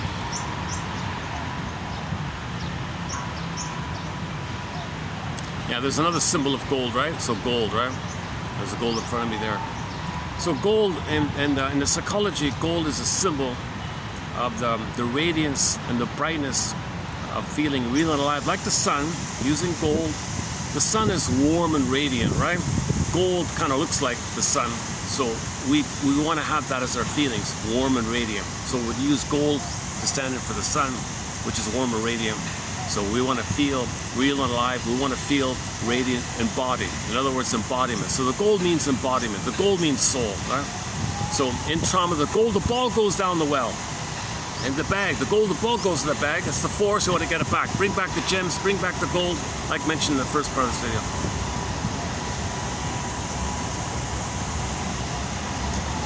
Okay, so Alvin Paul's excellent book called Narcissus in Wonderland. Okay, you chase for a Sybil and mother. That triggers the chemistry of the good old days. But the pain is still there. You're still fixated at the pain of crying for love, turn to hate, hating yourself. But you blend it in with the chemistry of the past. The good chemistry of the past blended in with the pain. Now the pain makes you reach for the past, pain for the past, pain for the past. This chemistry cocktail is called psychic masochism. Because now you pleasurize this pain. You sugarcoated this pain. You libidinalized this pain. You made this pain pleasurable, so to speak. So that's called, this is called psychic masochism. Okay, so we don't know this. All we know is the hope to chase, which is covered by the lies. That's all we know. All we know is the lie we tell ourselves, the chase for a Sybil, and that's all we know. We don't know that we're crying for mother's love in the form of hating ourselves. Now, Bergler clarifies, if you have some talent, you might sublimate your chase in some kind of symbolic defensive pursuit called sublimation if you get rewarded by society, and you can kind of function like that if you're a singer or whatever, a sports star or whatever, and you get benefits, and it can kind of keep it going. So you have this constant, continuous chase, because the chase benefits, you're getting a constant supply like that. So if you fail, so you're a comfortable miserable. If you don't have that talent or whatever, then you're uncomfortable miserable. But the miserable is underneath. Mark Twain calls it the misery machine. So Berger calls it the rigmarole. The rigmarole is you confess to the lesser crime of pseudo-activity, a so-called rescue station, where you chase for a Sybil to get the good chemistry of the past. That's driven by the pain that you're not aware of. Okay, so that's the quote. The original pain is the major crime. It's a major crime to always hate yourself. We're criticizing ourselves. We're saying we're guilty. Your major crime, I didn't commit any major crime. Yes, you did. No, you cry for love, you turn to anger, and you attack on yourself. Your mother, quote unquote, was unavailable. So we do this. So however the mother treats the baby, no matter how badly the mother treats the baby must see the mother as a goddess. The baby will never say, there's something wrong with mother here. No, there's something wrong with me. Babies will always take the blame. They'll always say it's their fault to get along with the mother. The baby has to get along with the mother. Very diplomatic. I want to get along with your mother. All right, I'm wrong, I'm bad, I'm guilty, I'm defective. Oh, I got to save you, fine, I'll save you. I'll give up myself to save you. Mother's, maybe pleased by this or something. And some kind of false hope. Oh, you're going to save me, good. So the mother has the hope the child will save her. The mother has the hope the child will be a mother for her in the past.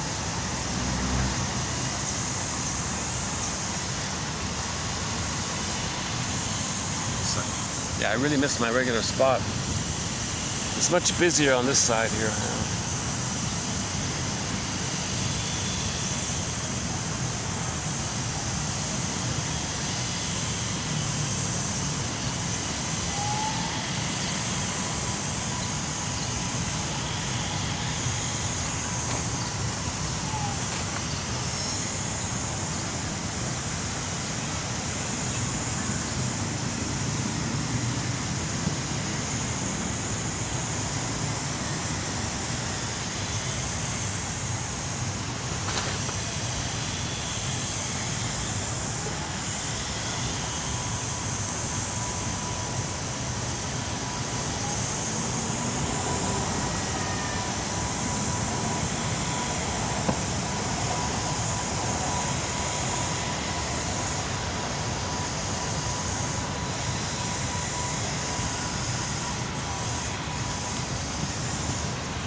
Oh, one of our pigeon friends here.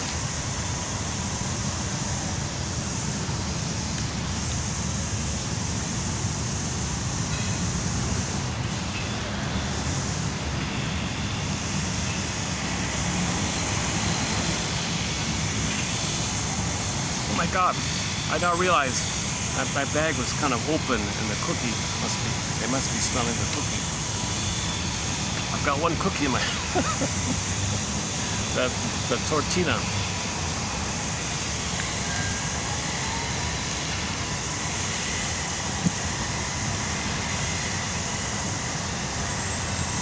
This spot's really like the last kind of spot I can go to. My goodness. I can only go to the tea room between 3 and 6 kind of thing. No, 3 and 5 really. 3 and 4 maybe. That one's closed. That one's not available. All this is closed. Okay, let's get back on track here. Oh, you can tell which country I'm in right now. So yeah, 3 continents, yeah. So this collection of quotes has now been presented over 3 continents.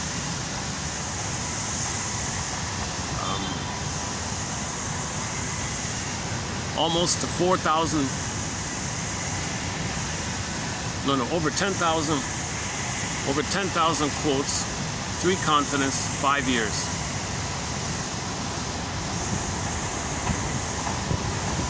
How many videos?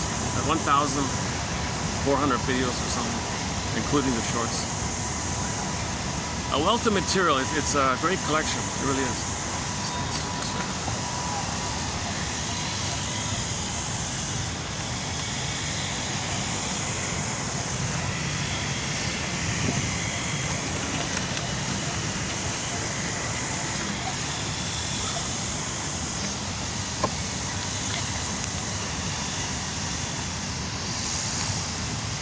I was in the countryside in Germany. It's kind of nice with the hills and all that in Germany. In the shoreline, back in Canada a little bit. Okay, let's keep going here. Where are we? We all have the same psychology. So this is for everybody, right? Every baby's born with the same basic needs, same basic feelings, the same ability to express those feelings. Okay, go to Paul C. Holliger's book, What Babies Say Before They Can Talk. The primary ones, okay, the core primary interest, curiosity, and then joy, delight, those 2 like that. It uses that model. And then if the baby's, if the mother doesn't allow the curiosity, don't touch that, don't do that, his identity. So the pleasure won't be there, curiosity won't be there. Then that's souped away, so to speak. Then the other comes up, like the Disney film. So you got tension, okay, the stress and the tension, of course. Okay, the stress response, fear and anger, of course. And shame is going to be in there. So all babies can show shame right at the beginning. And the other 3 are distaste, smell, and the surprise/startle reaction. So all those 9, all babies show up any place, anytime, anywhere. He has photos of babies from all over the place. They show the same emotion, same need for attachment. All babies need to attach to the mother safely, securely. All babies need a secure attachment style. If any baby anywhere does not get a secure attachment style, then they have an insecure attachment style. Reactive, okay, anxious, avoidant, unformed, disassociative, and so on down the line. It's some kind of traumatic attachment. The soul freezes up in survival mode. In the survival mode, the script that created it repeats, hoping for a better outcome. All dysfunction is you're hoping for a better childhood past. All repetition compulsion likewise. All negative magic gesture. Negative magic gesture means you have this gesture where if you show the world what your mother did to you by imitating her, the magic will change the past, and so on. So oral fixations means you hope for a better past. All dysfunction means you're waiting for mother's love in the past. Unbelievable, right? So to borrow a line, quote, give thee all hope for a better childhood past. So you first face all these kind of someday ideas. Someday, a cookie will be mother's sweetness in the past. Someday, if I imitate the mother, she'll be embarrassed and invent a time machine, take me back and do it right. Someday, you want to change the past. Okay, so one Twilight Zone episode is called Shattered Day. they divide the healing journey in 7 parts and name them after the days of the week. Okay? Someday, moan day, Tuesday, wound day, thorn day, free day, shatter day. So he starts off with someday. So you face all these someday ideas. When you can give the all hope for someday better past, you'll get a moan. That means you're on track. You got to get your first moan. When you get that moan, oh no. Okay, take a breather kind of thing. Then you go to Tuesday. You got to face this deep, deep thing where you believe you're guilty. You believe bittersweet. It's your job. You believe you're wrong, guilt, defective, unlovable, okay, whatever that hurts you. You got to correct this thing. No nonsense. Every baby's born to be loved. No baby was born with that. He developed it when he was hurt. You got to fix it. You got to really go face this guilt complex, right? So guilt means pain. You feel you're being punished. You owe. I owe the mother. I got to save you. Because he thinks he's got to save the mother because he wants a loving mother. But how does he save her? Well, he's going to be tied to her and wait to eat a cookie, and magically that'll be mother, and then mother the mother, but the cookie can't mother the baby, make the baby be a loving mother, and then mother the mother. It's nonsense. So anyways,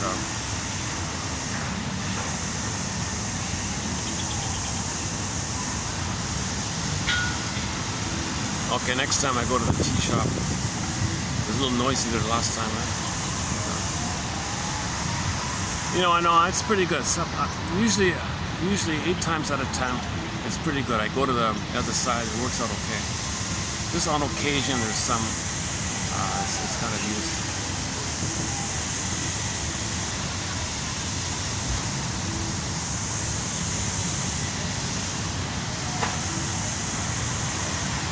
This today's very inefficient.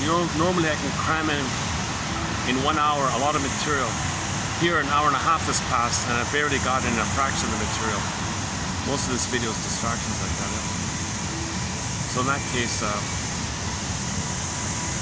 so let's just finish up the 7 days of the week. Sunday, moan day, Tuesday. So if you can, so on the Tuesday we played the 30 Fathom Grave one. And, the shadow play one both from the Twilight Zone, the revised one, the shadow play one about the guilt.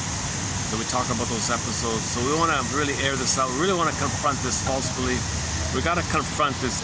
We got to correct this. We're not guilty. We're not defective. We're not born bad. Isn't it bittersweet? We thought that to get along with the mother.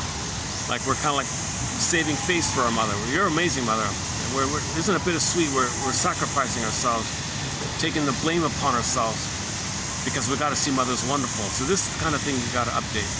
There's a lot of material about this guilt one. Okay, so free association, dream interpretation, and teach words book, Why We Pick the Mates We Do, family systems theory, Eric Byrne, emotional triangle, Barry Boehm. We got all this material and more. Then you get to the wound.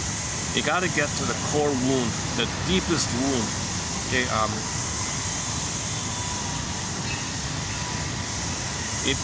in the deepest wound area, you do need to carry witness, a corrective experience where you share something, and something's corrected. They didn't shame you, belittle, criticize you. So you need what's called an enlightened witness or a caring witness.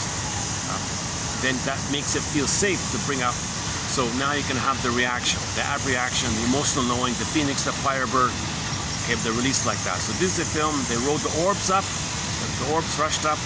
Or the Firebird idea, called emotional knowing. So the pin pops out, you feel real alive.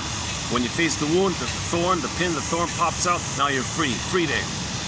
Now you got to get used to this. So now enter the episode Saturday, where the real self is in the body, and the false self is in the outside. And the false self is trying to come back, and real self says, no, we did it your way, we're staying in the false self shattered his way. So we all live in a psychic house called the soul castle. Okay, so just as in a fairy tale, you got a castle and a princess. Everything's okay. If the princess is exiled, like Rapunzel, Snow White, etc., then there's problems, right? Well, imagine that as a metaphor for the body. The body is like the castle, and the princess, our feelings are like the princess. So if the feelings fly away, princess flies away. Okay, problems in the kingdom, problems with the person. He's dysfunctional, neurotic, because the feelings come up. When the feelings come back, he's healthy. When the princess comes back, everything's okay in the land like that. So in the Saturday one, the real self came back in the body. Can you get used to it? Can you now feel a sense of okayness that you can be healthy? Can you now come from a place that, okay, I can accept this new thing. It's odd, it's strange, it's new, and you stay with that trial and error kind of process of getting used to this new thing. Because it's tempting to relapse and the false self takes over. And it was a battle between the false self and the real self in that episode. But the real self stood as, so the person accepted his feeling. I prefer having my feelings. I prefer the sweetness of living now versus the delusional dream stuff.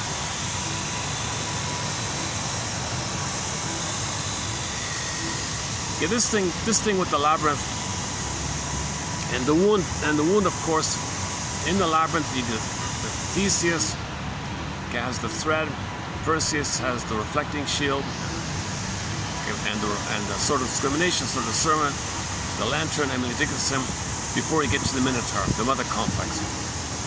That's your anger at your mother. So you got to parse out and forgive your mother for being impaired and feel that you rage about it, then parse it out. Okay, it's the Minotaur, and I'll go over to Medusa. Medusa was pregnant.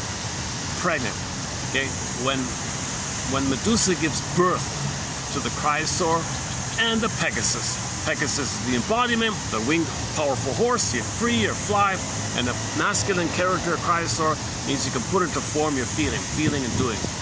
And the Chrysaor, poof, the 12 muses. Each of the muses rides a horse, a Pegasus. So that's basic. It doesn't have to be those specific 12. That means your doing comes from the feeling. So the Chrysaor riding the Pegasus is a pretty powerful symbol, a universal symbol that you can assert or express from the feeling. It's not harmful. It just means you can, I feel, and this is what I feel. No one's hurt by it. Everyone's better off when you express yourself. Expressing yourself is good for everybody, kind of. It's not at somebody's expense. It's not some bitter thing in the past and show up to mother and tell the world your mother did you, and you're my mother, I'm angry at you, and come on, this is not that. You faced all that.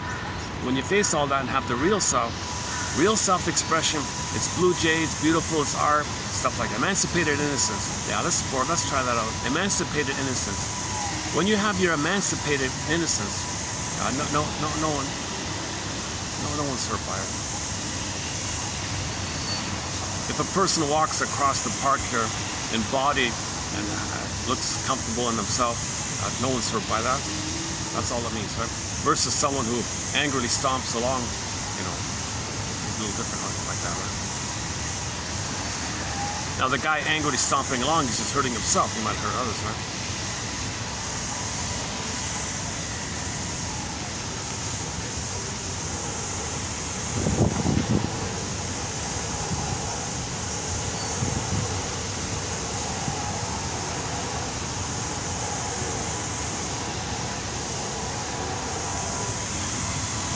I gotta check the battery here. Hang on a second. 49%. Okay, now let's do the. Oh, hang on, my phone's freaking out here. Okay, I want to zip through in preview mode part 5 of our topic on fantasies of immortality. Ideas of immortality, or quote-unquote, the sense of immortality. The sense of immortality, that sense, okay, it's because you feel the trauma of the timelessness. The timelessness, you feel some senses in the body, sense impression, sensation. Okay? You don't have your feeling, you have senses. So the trauma early on is in this bodily area, sensation area. So there's a sense, your gut, your sense. So the sense of the trauma is timelessness. So you have a sense of immortality. It comes from the sense of the timelessness of the trauma. Okay? So this idea. Now, focusing on immortality and not facing the trauma, then in that case, ideas of immortality is defense against facing the trauma. Because you maintain the timelessness of the trauma, you maintain your fantasies of immortality to maintain the trauma because you don't want to face the trauma. You don't want to mourn your losses. You don't want to admit mother hurt you. You don't want to admit mother failed you. You don't want to admit it. So the way not to admit mother failed you, just believe in mortality, because that's a reflection of the timelessness that you're in. You're in a state of timelessness, emotionally speaking. And as above, so below. Your ideas above immortality reflects the timelessness of the trauma. So an excessive focus on immortality is code for trauma, H3. Okay, now a lot of the quotes from parts 1 to 4 had about children and art. A lot of them were children and art.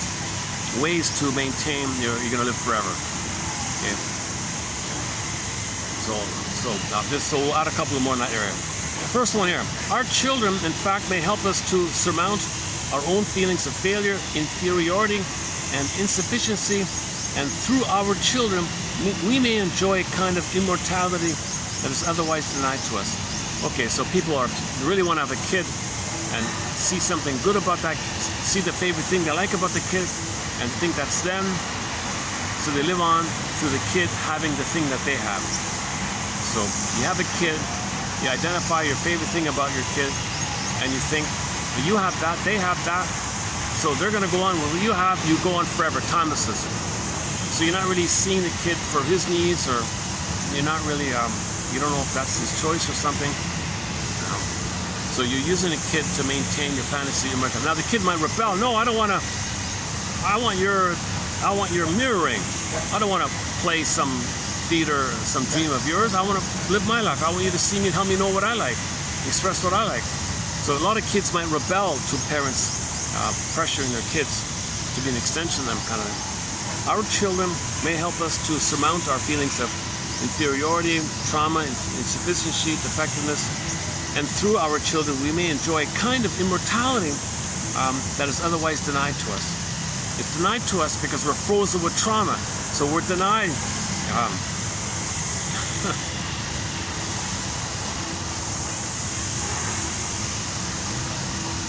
finding other ways to have the sweetness of enjoying the present. So we depend on outside things to make us think we live forever. It's just to make you feel better while you're in pain. If you think you're going to live forever, you're in pain and you feel better. Fantasies of living forever, okay? You're going to be in the clouds in a blissful thing forever, whatever. Okay? It assuages the pain you're feeling now, the pain you're in now that you don't know. And these blissful fantasies of immortality, life after death, reincarnation, living in a blissful who knows where, that kind of, you're going to be one with your mother, one with the breast, one with everything. Everything is mother. You're going to be one with your mother, so you're going to trigger the blissful feeling. So you're actually triggering the blissful feelings like that. Number 2, can we apply this to the shrink? Does the shrink, like a parent, do the same thing? Does the shrink unconsciously project a part of his mind to the client so that he can likewise feel he's going to go on forever? So if the shrink says, yeah, if I help my client and he's going to be happy, that's kind of like, it's kind of like my mind is in his mind. He picked up my thoughts. He's thinking like me, so he's going to go on, I go on. Does the shrink do the same thing? Okay, a lot of movies, a lot of films. I didn't list them here, but there's a list of films this guy had, and the conclusion was they all refer to the avoidance of mourning. The avoidance of mourning. We do not regard it as a healthy sign if a bereaved person cannot reconcile his beliefs that loss is both final and recoverable. Recoverable. Irreparable. Oh, there must be a typo here. Let's just keep it a loss here. Okay, we do not regard it as healthy if a person who experienced the loss cannot reconcile that there was a loss. The loss happened. It happened. Psychologically, the urge toward immortality, which springs from the soil of unbounded self-love and the primary narcissism, which holds sway in the mind of the child, changes after that stage has been passed. Yes, the stage of development called narcissism. Narcissism is a blissful timeless. It's a solipsistic timeless bubble you're in, right? Narcissism. There's center stage. So a baby in the breast. Baby owns the breast, he thinks. Breast serves him. It's there for him. He owns the breast. He's center stage, just takes care of it. Breast is a thing. Okay? Flash. Overlays the flash on the world. Sees the world as symbolic breast. He's center, he's the baby. You should serve him. If the outside doesn't behave, he's enraged. The breast is not behaving. So he's enraged. He wants to coerce the environment, frighten the environment, make the environment, compel the environment to give him this narcissistic supply, i.e. attention, you're important, you're great, as a symbolic substitute for the missingness. So when real needs are not met, you try symbolically to meet it, but it doesn't work. So Lucy Holmes' line is that they treat everybody like symbolic breast, they're siphoned dry, and if it doesn't work anymore, didn't you anyway, sour grapes. So they click over, they identify with the devaluing mother and see you as no good. Or they flip back to the self side and they want to be, it's insatiable greed, it's insatiable like this. So he's in a state of timelessness. That's why we're destroying the planet for a quick buck, because it's timelessness. As long as we operate from this timelessness and immortality and keep on looping, we're gobbling up the planet for a quick buck.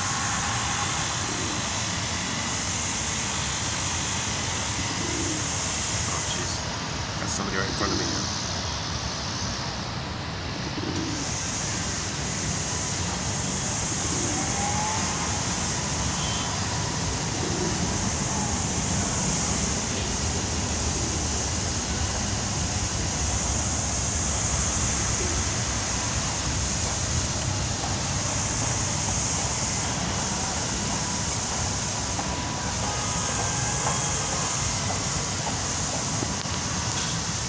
Okay, when those landscaping people finish, I'll go back over there finally.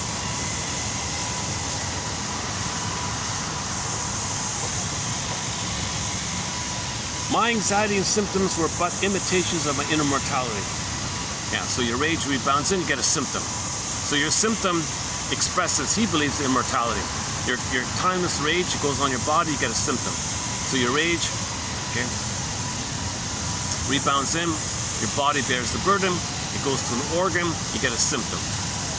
So the pain in the body is your constant cry to the mother because she didn't meet your need. The cry turned to rage, she ignored it, it turned on yourself, you get a symptom. Psychosomatic symptoms reveal and conceal your cry to the mother. It reveals it by the pain, it's timeless, it's going on endlessly, so enter howling man, instead of, it's been going on all the time, since the beginning of time, it's been going on, right? I mean, since the beginning of when we traumatize ourselves. From that beginning, he means. Since the beginning of when we accidentally traumatize ourselves, our anger rebounded in, and it's timeless. And from that time, from 6,000 years or whatever till now, they were destroying the planet for a quick buck. Easy examples.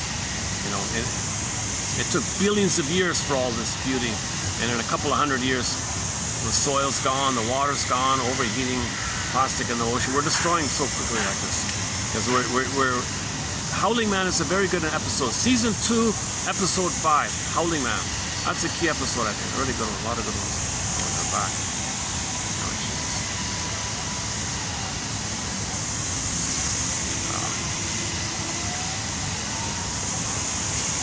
Maybe I'll move. Oh, let's wait a minute. Let's see. Okay, the shadow.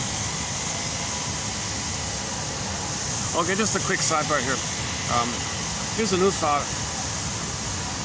Okay, so the shadow was identified with the soul because, the shadow was identified with the soul. Your gold, the ball is in there, who you be, how you be loved, your sense of alive is the soul, right? So the soul's in the bag, in other words. And it became a guarantee of immortality. So why do we emphasize the immortality idea, the soul? If the soul's in the bag, and it's a shadow, well, shadows, reflections, and mirror images are the simplest manifestations of the double self. So the double self, and there's always shadows, so the timeless self.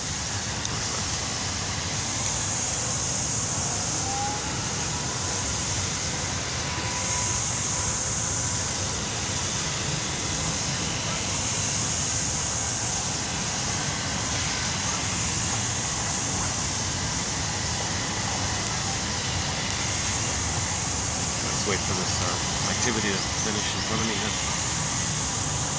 The shadow was thus identified with the soul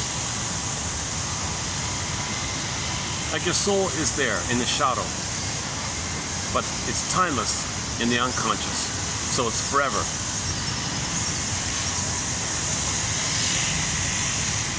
Okay, to the extent that the experience of being alive is appreciated. Okay, so here's like a positive kind of what we're looking for. To the extent that the experience of being alive is appreciated with all its beauty, its complexity, and its grief at the inevitable loss that life entails, one is free not to concern oneself with an immortality that may or may not be a reality. So don't worry about it too much. Right? If you're in the present, you're in the here and now, you're loving in the here and now.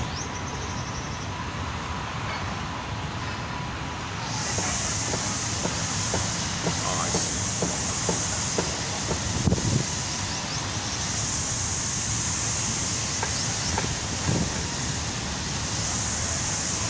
Next one here.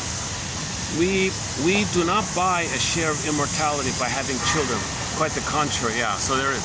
You don't buy immortality by having children, making art. Even if the art is popular, your songs live on or whatever. You only did that. You only did that to feel better while you're alive. It doesn't do anything for you when you're under the ground, whatever, 6 feet under. Quite the contrary. If you focus on immortality, you're missing the present. So either you live in the fantasy of immortality, you're missing the present, the sweetness of the present, or you have the present when you confront fantasy immortality. But it means you got to confront your trauma, and that's why it's easier to just fantasize, you know, oh, a life after, you know, you're gonna be in a blissful place, than face your trauma. That's why people don't talk about. That's why we should shift trauma studies and figure out how to way to sit in a circle, talking stick here.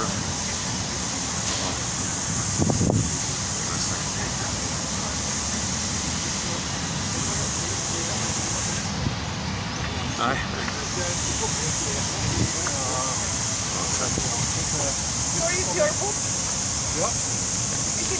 No, that was there already. Yeah.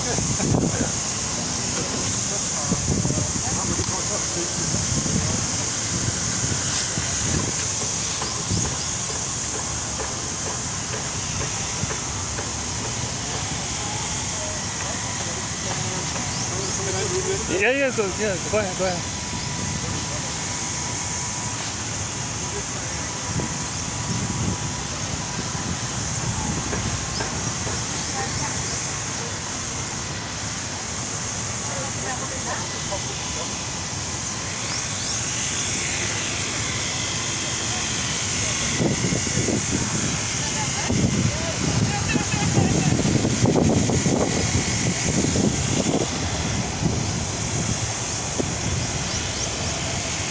Let's do it this way here. In mania, time is sped up. It stretches out unendingly in delusions of grandeur, infinite time, or sense of immortality. So when you're in manic mode, time speeds up, and you lose track of time. The ego in mania, some people say, well, defense against depression. Well, some people say, well, you just want to stay alive, kind of thing.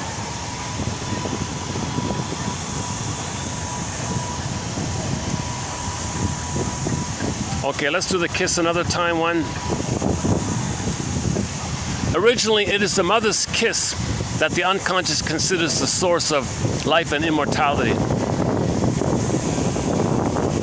Let me move my stuff. Let me get my stuff here. Okay, let me get a song here. Let's do this. Let's dig up a song. I'm a little distracted here by gotta keep an eye on my stuff here.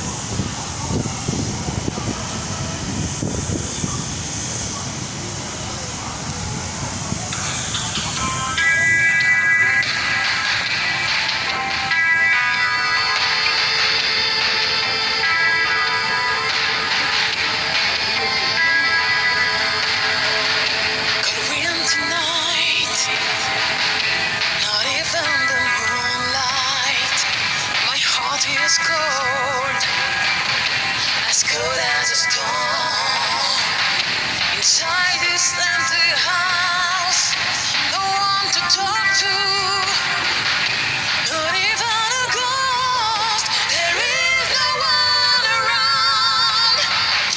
The world surround me. You're gone for good this time, but I still can hear your steps around. I try so hard to forget your presence.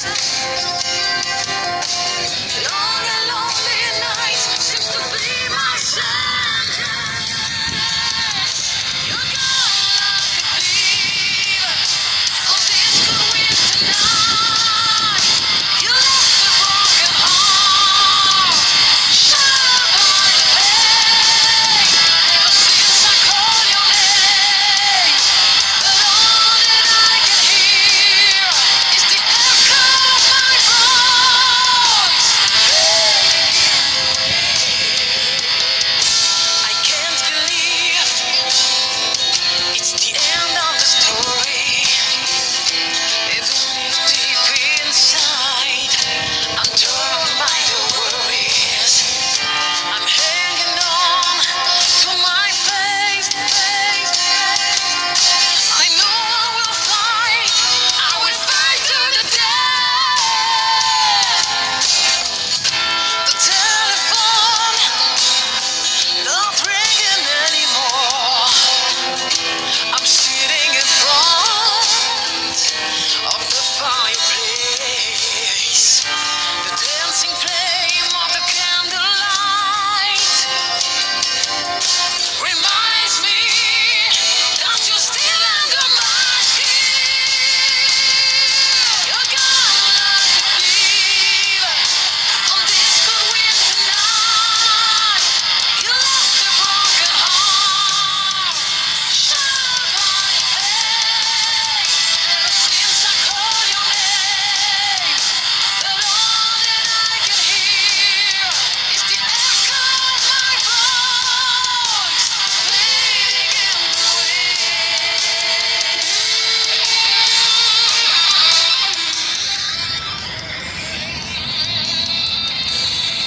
I mean, you do meet people this way sometimes with some tourists.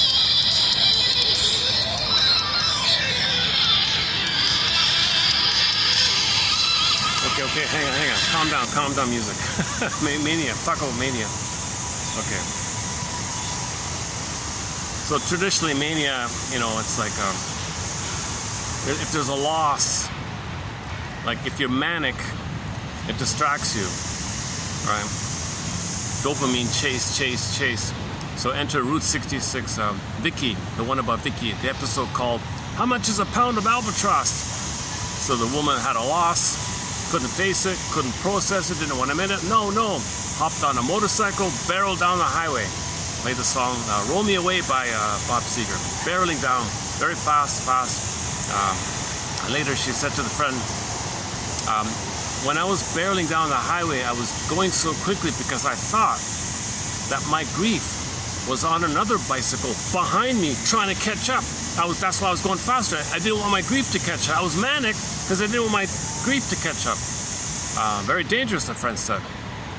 Yeah, but maybe I left a pound of albatross behind. Maybe I left some behind. Really? Oh, you sure? How much is a pound of albatross? Yeah, it didn't work, right? Yeah, it's too expensive. It's too risky, too dangerous, and it doesn't work. But sometimes you need to distract yourself, so maybe she, I don't know. So anyways, but this one says here, so it's a question mark. Are we manic because we can't feel sad? Well, maybe sometimes you're manic because you're afraid to feel sad about the loss. You don't want to admit the loss. But sometimes you have no capacity to admit the loss. That's more of an identity thing. Then from this place of lack of identity, you feel like you have no identity. So that's why you're manic, as a defense against the feeling of having no identity. So there's a difference between being manic because you don't want to feel that you feel like you have no identity, versus just a general complication of you have an identity but you're not aware and don't have a chance to talk to somebody. And there's some different ways of doing it. Maybe it's a question of degree here. Okay, next one here.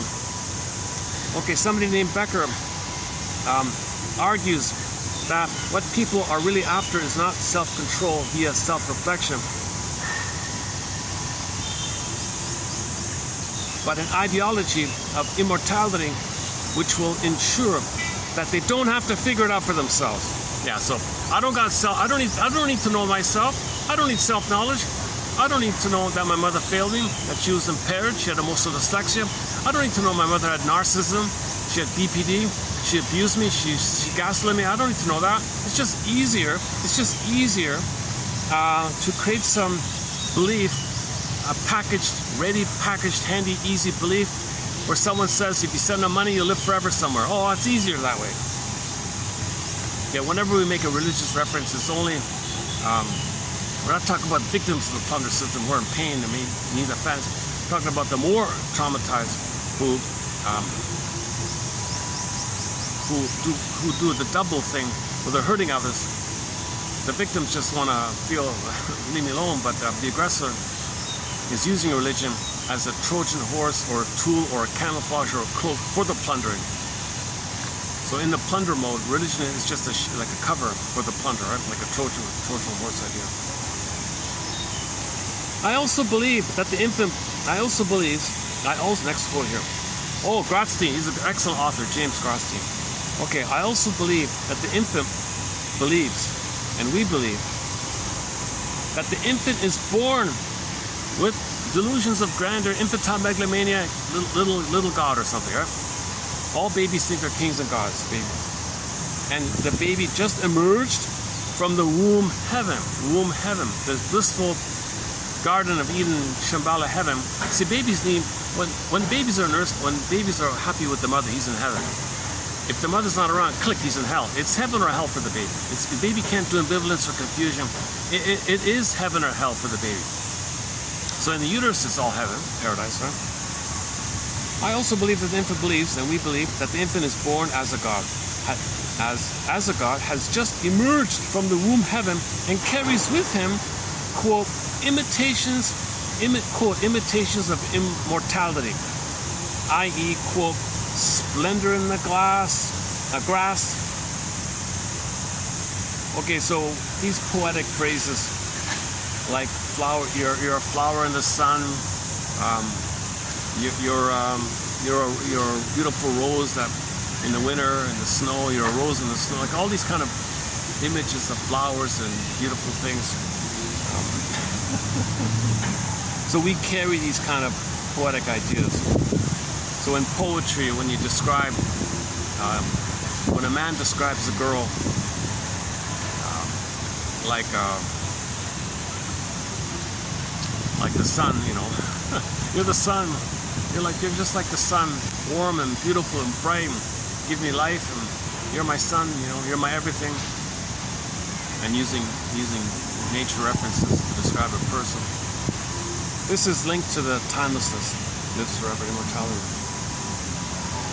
Emily Dickinson, whereas Emily Dickinson's immediate reaching out toward her contemporaries for the most part failed, her unconscious and unconscious grasping for literary immortality succeeded. I include this because we have several poems by Emily Dickinson in our collection here.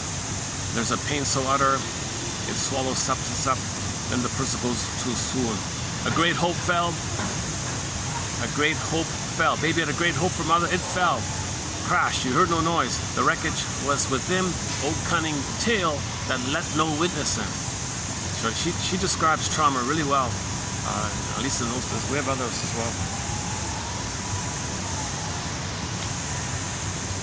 Okay, this man's poetry characteristically involves a reaching back into childhood with the imagination in an attempt to recover what was lost and transform it into a form that can survive in the present. Okay, so in one of his poems called Immortality Ode, quote, the inner representation which concerns us is that part of the poet's own childhood self. Okay, so the poem relates to the timelessness of the childhood self. So a lot of poems that talk about immortality, it's the timelessness of the childhood self. Remember, babies don't know time. They're bliss, no fear of death. Okay, watch the film Baby's Day Out, the first one, the original one. You got a little baby crawling around, giggling and happy, smiling and bubbly. He's laughing the whole time.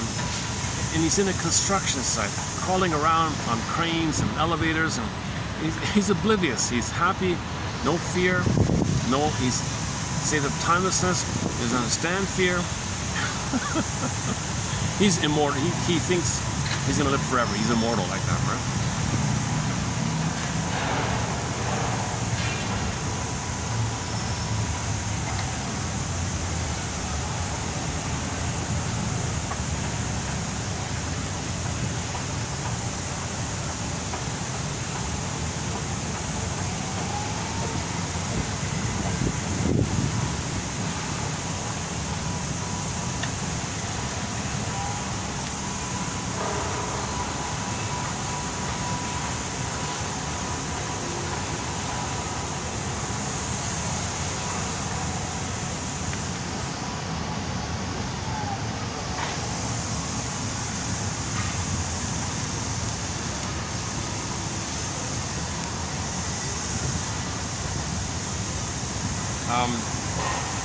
Let's do the sidebar on music for a minute here. So Grassi thinks the first mother is music because the baby inside, his eyes are closed, her eyes are closed. He's inside like that, but he can sense and hear the vibrations of mother's heartbeat. Here's your drum, the prototype of the drum. Remember, he's in heaven, he's in paradise, right? He can hear the movement of the pulsating of the cord. The umbilical cord has a pulsing. And inside the cord, there are 3 blood veins. 1 that goes straight down, and 2 spiral around. Now, Mott thinks the movement of the blood, 1 down, 2 spiraling up, corresponds to the notes on the music scale. A, B, C, Do, Re, Mi, 1, 2, 3. The blood flow like that, right? So that there's your melody, something melodic, da da da, and they got the bass line, and they got the drum beat. So the baby hears all this, and maybe thinks if he's everything, he's blissful. What's mother? What's not him? All music. The first mother's music. So when we hear music, we're a little bit reminded of the heaven in the uterus. Music reactivates fetal experiences of pleasure connected with auditory contact with the mother. Auditory contact with the mother, yeah. Subject to an appropriate setting, the porosity of the skin ego. Okay, long ago they would say like the first mind is like the body, something like this called skin ego. I don't use that phrase. Is increased, permitting bidirectional traffic between inside and outside. Kristiva uses the word significance to denote a meaning occurring along the spectrum from the infra-linguistic level, the semiotics of affects, to language. The infra-linguistic level, okay, sonic, rhythmic, visual, etc. traces is that on which music develops. Music here being presented as the carrier of nebulous fantasies of fusion with the idealized mother in that time. In other words, the pleasure of music revives the primitive auditory fusion with the mother. So part of us, when we feel good listening to music, okay, we're in touch.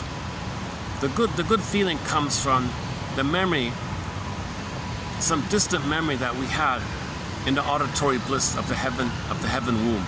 The heaven womb, the bliss, again, the heartbeat, pulse, melody, blood flow, the music in the present triggers some of that.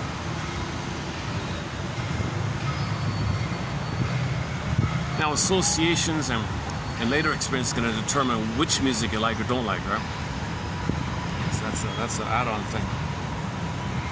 Okay, let's go back here. Beliefs which fuel a person's hope for immortality. Oh, battery. Let me do a battery check. Oh, 29%. Okay, I've only got about 20 minutes. Oh, look at that, eh? The son of a gun. Okay, let's hurry it up here. Beliefs which fuel a person's hope for immortality may also result in negative, fear-producing consequences. In an effort to become quote-unquote gods and achieve immortality, there can be a dangerous consequence that fuels our mania to be right. Okay, these guys who peddle negative philosophies, they want to be right because they want to maintain the continuity that if they're right, then that's a defense against the timelessness of the trauma they feel. So they want to be right in their ideas of immortality, but their ideas of immortality are negative. The negativity is the version of the cry for love underneath. So the way they cry for love is to say negative things. Hate is a cry for love underneath. So their negative philosophies, all these nihilistic kind of attitudes, okay, that's just the only way to stay in touch with the cry for love underneath. Remember, cry for love, anger rebounded around. He can only know his cry for love in the form of a hate. It's called reaction formation or counterphobia. It's just a flip thing. But the source point is the original cry for love, turned to hate. So he wants to be right. I'm right. Things are bad. Everyone's so good. Extreme cynicism and sarcasm. I gotta be right because I gotta maintain my cry for love. It's timeless, immortal. So I gotta be right that you're no good. That means I can maintain my cry for love by hating myself. The timelessness of hating myself. And I can't admit I want mother.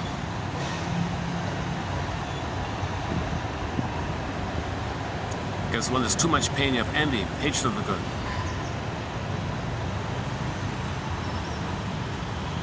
Again, beliefs which fuel a person's hope for immortality may also result in a negative and fear-producing consequence. In effect, to become quote-unquote gods and achieve immortality, there can be a dangerous consequence that fuels our mania to be right. Mania to be right.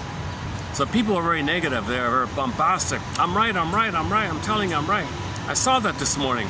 Some very cynical, sarcastic, obviously unloved boy inside. Deprived, emotionally deprived, love deprived boy, maybe unwanted or something. He's bombarding you with negative persuasion, and he's actually trying to induce him being right by creating it with his hateful propaganda. I don't know if he's funded or doing it or not. It seems to be, I don't know where he's got the money to create these fantastic negative things. But anyways, Becker believed that, for example, religious extremism is one example of man's immortality project gone awry. Oh, that's a different one. Okay, sorry. Okay, in the end, because we are neither animal nor God, we must succumb with humility to the fact that we are ultimately conditional beings. Becker's thesis is that the immortality project, quote-unquote, of one person, which contradicts others, indirectly suggests that others must be wrong, and therefore they're a threat to my belief, to my need for immortality, as my defense against the timelessness of my trauma. So you gotta be wrong because I need to believe, because I can't admit mother hurt me, so you must be wrong because I gotta maintain my defense mechanism to not feel the pain of mother hurting me. So I have a negativity of negative immortality. So you can have like a positive immortality fantasies, life after death, or it's a utopia fantasies, or the flip of everything's gonna be gone, everything's no good. The envy or the hope, either way. So you're adamant on either way, and if somebody interrupts it, that's interrupting your defense. If somebody interrupts your defense mechanism, you get enraged, right? If the guy's smoking and his buddy kicks out the cigarette, hey, why'd you do that? You might get enraged. So if you're doing something to take away your pain and that's interrupted, you get enraged, right? Okay, next one here. Is the inevitability of our mortality the ultimate source of existential suffering? Is the inevitability of our mortality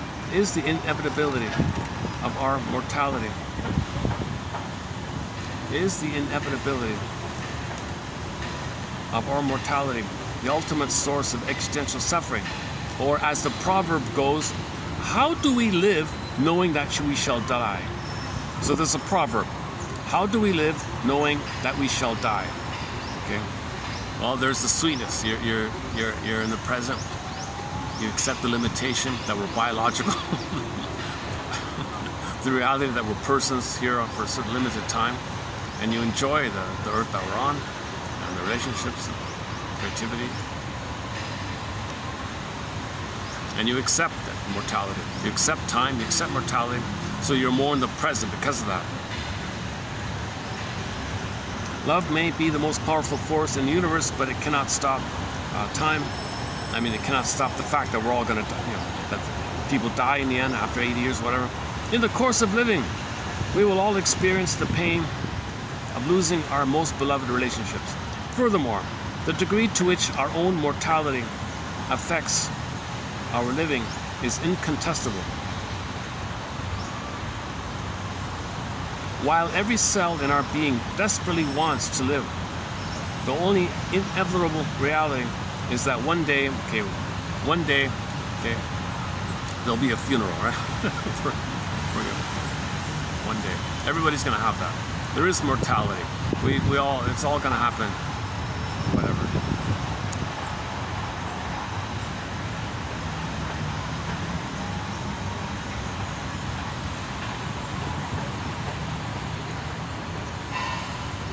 Now the fear of it and denial of it, okay, the obsession with the beauty industry. I want to look young forever. I don't want to ever show any signs of aging. I want to look young forever. You know, where's that one about the selfie? Is that here? Hang on a sec.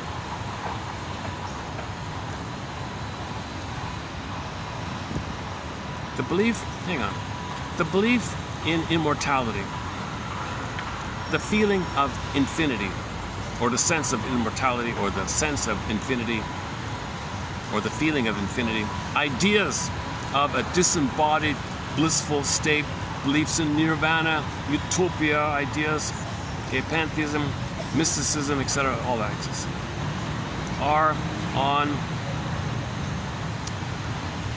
one man's hypothesis, adult elaborations of the memory of this primordial biological tie to the mother and derive from a longing to return to it. Okay. So if you're under stress in life, you want oneness with your mother. You want to return to it. So the falling in love stuff is a return to it, right? So all these things, disembodied, blissful, living forever in the sky, nirvana, utopia, mysticism, mortality, and feeling of all that's there. Okay. And your adult elaboration of it comes from the unconscious, primordial, basic biological tie to the mother, and we didn't get our needs met during that time, so we want to go there. You want to regress there, safety there, and pick up from there. That's not it. Hang on. Odysseus, despite even the enticement of immortality offered to him by the goddess Calypso, Odysseus wants to find his feelings. Okay, so in the Odyssey, right? You can live forever as a mama's boy, as a Peter Pan, as a playboy. You don't have to grow up. You can, in your mind, live forever. No, I want to find my embodiment. I want to find my home, my inner home. So I live in the present, enjoy the present. I want to be embodied. I want to live the sweetness of the nectar of life. I accept mortality. You don't have to accept mortality. You can live forever by being a mama's boy, or a playboy, or Peter Pan, or space out, or take substance, Lotus Land. You can do these things, and you can live forever. Like, no, I want my inner home, but there's time limit. You got to admit time. Yeah, that's fine. I want to admit the reality of time. I don't want to be spaced out in a trance bliss, like what this is.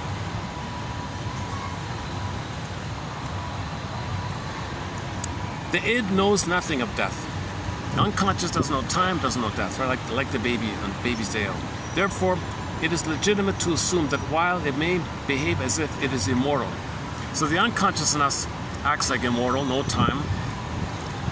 Okay, like the monitor lizard, doesn't think about time, just lives forever. Our unconscious doesn't bear this issue. What we do, the person does, we bear it. We're bearing the carefree, nonchalant attitude of the unconscious baby who doesn't understand time. I think I missed one here. Hang on. Where's the one about the selfie? Do I have it here? I think I missed one.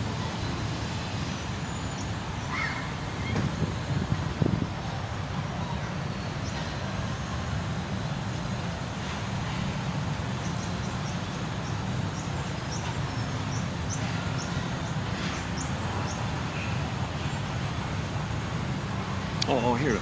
To be captured in the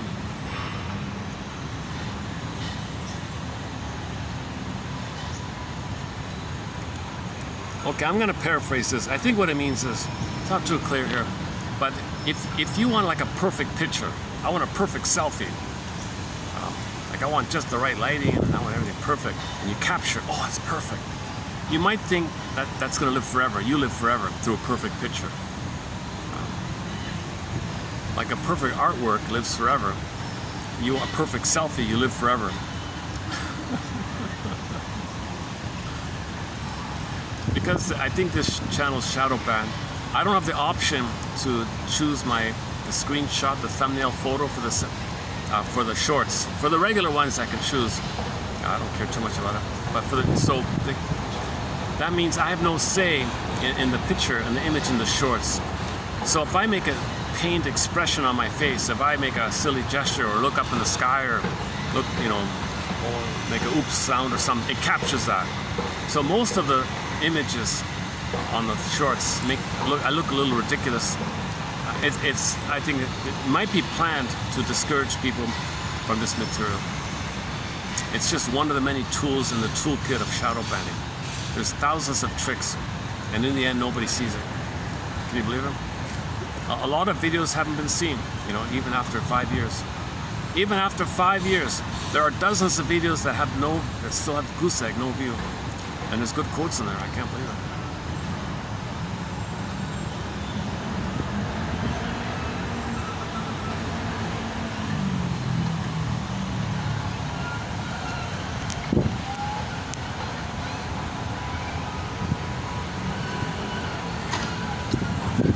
Let's see if I get lucky and see if the phone will read these quotes out. Let's check the time. Battery, 20%, 19%. Okay, let's see if I get lucky if it'll read out.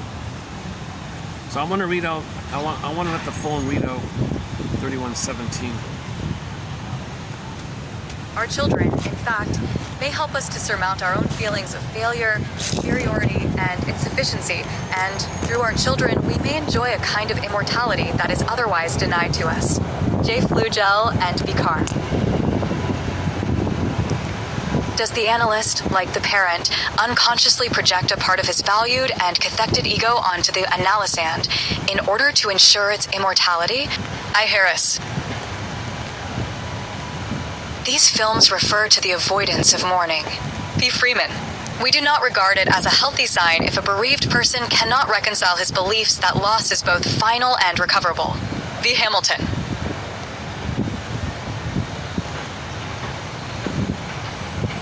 Psychologically, the urge toward immortality, which springs from the soil of unbounded self-love, and the primary narcissism, which holds sway in the mind of the child, changes after that stage has been passed. T. Fenster.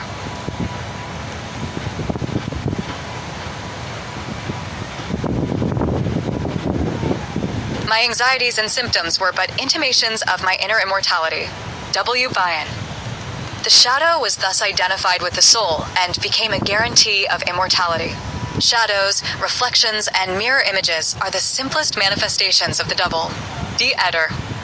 To the extent that the experience of being alive is appreciated, with all its beauty, its complexity, and its grief at the inevitable loss that life entails, one is free not to concern oneself with an immortality that may or may not be a reality.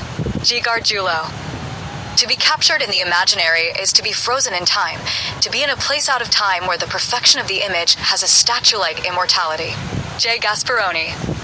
We do not buy a share of immortality by having children. Quite the contrary. P. Garavasai. In mania, time is speeded up, it stretches out unendingly in delusions of grandeur, infinite time, or sense of immortality. L and our Grinberg the ego in mania is not denying a depression, it is denying death and the fear of dying by a declaration of invulnerability and immortality. K. Lewin. The kiss can bestow immortality, a theme reiterated again and again in literature. Originally, it is the mother's kiss that the unconscious considers the source of life and immortality. S. Halpern. Becker, for example, argues that what people are really after is not self-control via self-reflection, but an ideology of collective immortality, which will ensure that they do not have to figure it out for themselves. W. Groves and G. Greif.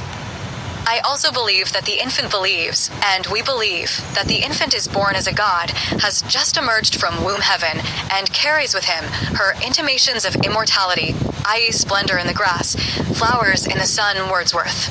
1798, J. Grotstein. Whereas Dickinson's immediate reaching out toward her contemporaries for the most part failed, her conscious and unconscious grasping for literary immortality succeeded. S. Grolnick. Wordsworth's poetry, in particular, characteristically involves a reaching back into childhood with the imagination in an attempt to recover what was lost and transform it into a form that can survive in the present and into in Wordsworth's Immortality Ode. Turner, 1988, says, "The inner representation which concerns us is that of the poet's own childhood self." A. Harrison. Music reactivates fetal experiences of pleasure connected with auditory contact with the mother. Subject to an appropriate setting, the porosity of the skin ego is increased, permitting bidirectional traffic between inside and outside. Kristeva uses the word significance to denote the meaning occurring along the spectrum from the infralinguistic level, the semiotics of effects, to language. The infralinguistic level, sonic, rhythmic, visual, etc. traces, is that on which music develops, music here being presented as the carrier of nebulous fantasies of fusion with the idealized mother of the fetal. The pleasure of music revives the primitive auditory fusion with the mother. N. Gramajo. Beliefs which fuel a person's hope for immortality may also result in negative and fear-producing consequences. In an effort to become gods and achieve immortality, there can be a dangerous consequence that fuels our mania to be right. Becker believed that religious extremism is one example of man's immortality project gone awry. In the end, because we are neither animal nor God, we must succumb with humility to the fact that we are ultimately conditional beings. His thesis is that the immortality project of one person which contradicts others indirectly suggests that others must be wrong and are a threat / is the inevitability of our mortality the ultimate source of existential suffering? Or, as the proverb goes, how do we live knowing that we shall die? Love may be the most powerful force in the universe, but it cannot stop death. In the course of living, we all will experience the pain of losing our most beloved relationships. Furthermore, the degree to which our own mortality affects our living is incontestable.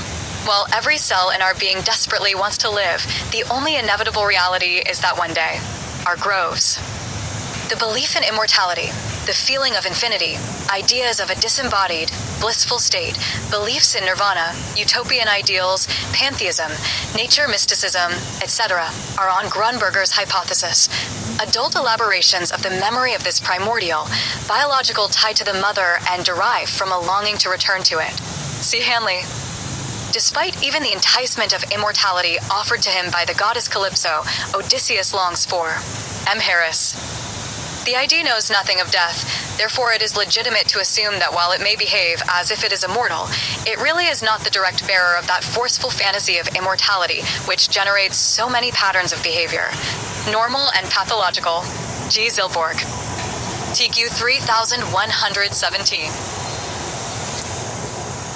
All right, I read it out. All right. I read it out. So that's a good batch of quotes. Some interesting quotes in there, I hope. How's lighting here? Okay, let's finish up here. Okay, so this concludes part 5 in preview mode. So I'm still in preview mode. So 2 months from now, when I reach 3113, I'll do it again. Hopefully I'll have more clarity, I'll present them more smoothly, more efficiently, in a more time-saving manner. Maybe I'll be in a better mood, with fewer distractions. I'll go to the tea shop if I have to.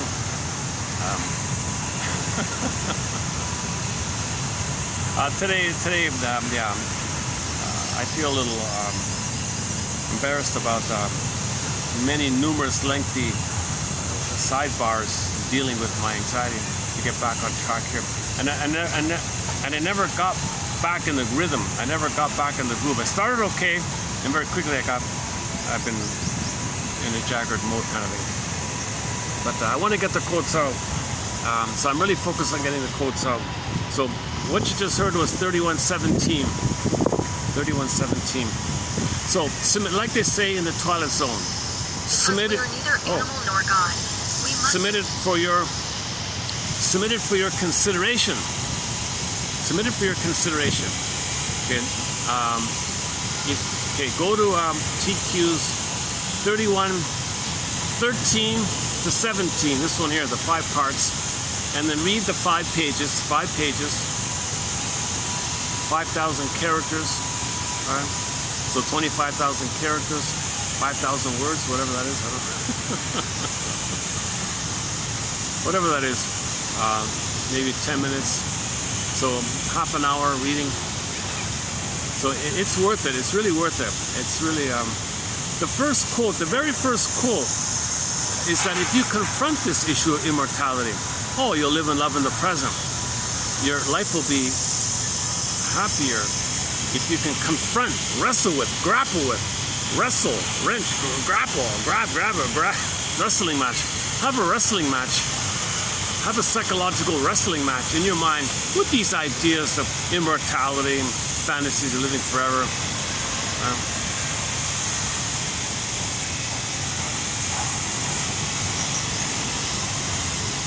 In the short section, there's one joke about immortality, about the pigeon. So go to the short section. Sorry about all the awkward images, but look for the title, Joke on Immortality. We do the pigeon joke in there, where a woman was under stress about mortality, under stress about getting older, under stress about not maintaining her narcissistic desire to be center stage and have money and fame and people see her, she could be important. She was getting stressed out because she's getting older and she wasn't making money. Okay, so the woman heard something about reincarnation and went to the comedian Steve Barron, who calls himself a cosmic comic. Hey, Mr. Barron, you know about these kind of things. What's the deal with reincarnation? Now, him knowing her concern, her fears about mortality, time, not making money, not preserving your narcissistic supply of being special and important, not making money like that, and admitting you're getting older and you want to maintain your delusion of living forever, life after death, live forever, and the ever after, live in the heavens, permanent bliss, utopia. So him knowing her concern like this gave her the reply, he said to her, I once knew this man who wanted to be wealthy in his lifetime. He was reincarnated as a pigeon and made a deposit on a BMW.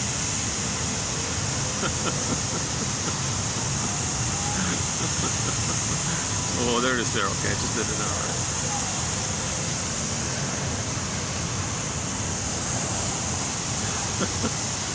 So he validated her fears, and he didn't shame her. And, so she can have some distance. It's ridiculous like this, right? You are angry, so to play on the joke. So you can buy the car, and then you're angry. So it gives her some space to reflect about it. And then she can live in the present. So the first quote, 3113, let's take it up quickly here. 3113. Hang on. Yeah, here it is here. A nectar of immortality could be associated with a fear of mortality, difficulties in the acceptance of time and death. Ironically, the very process of working through the desires for such immortality may lead to a consolidation of identity. You face this immortality, you may get your identity, you may get your soul, your golden ball, your blue jay, your beingness, your ontological self, your sense of self, your feminine, your feelings. You feel real alive, you get your soul. When you confront this delusion, you might get your soul back, in other words. The very process of working through, wrestling with, grappling, what we said, right? They call it working through. The very process of working through the desires for such, quote, immortality may lead to a consolidation of identity in which in turn could lead to a different type of nectar. A different type of nectar.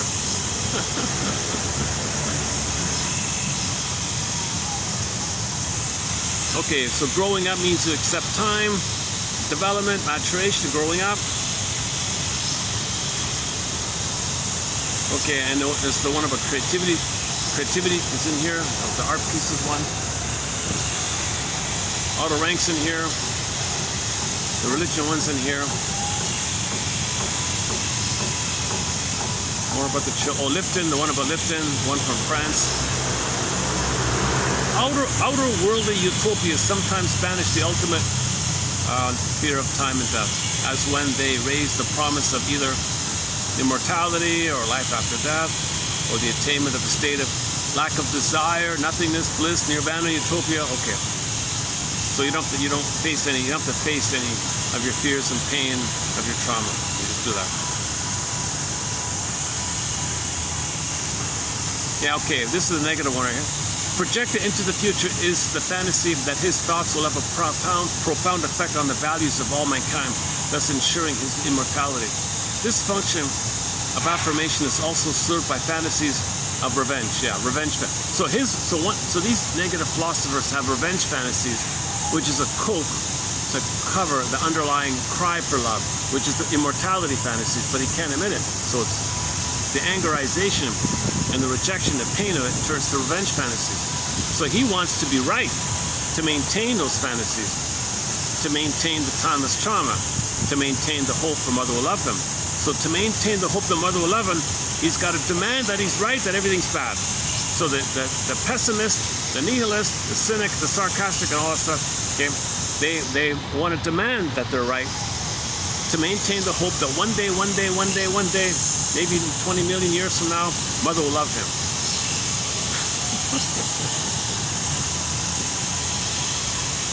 Oh,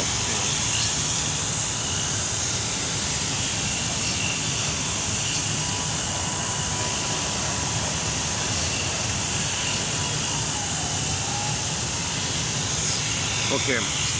The more trauma, related to this is the more abuse the baby feels, the more he's going to need these fantasies of immortality, positive or negative, positive utopia or negative revenge fantasy. The more trauma it is, the more he needs those fantasies and the need to be right. He's got to stubbornly be right. No, there's definitely a utopia in the paradise, definitely a utopia place in the sky. The more he demands that, the more trauma there was. The more you demand and fight and insist upon, no, there's a blissful heaven thing, whatever, okay, the more trauma there is. If that's even traumatized upon that trauma, then the revenge fantasies are that. No, I'm very right about the revenge fantasies. So they want to peddle and force and coerce, like that guy I saw today. He was peddling the latter one. He was pushing and peddling his revenge fantasies big time, and scaring people. And I turned it off after 5 minutes, but I saw his AI toy scaring a little child to near death or something, and he's fine with it. He had no reaction to it. He was a sicko.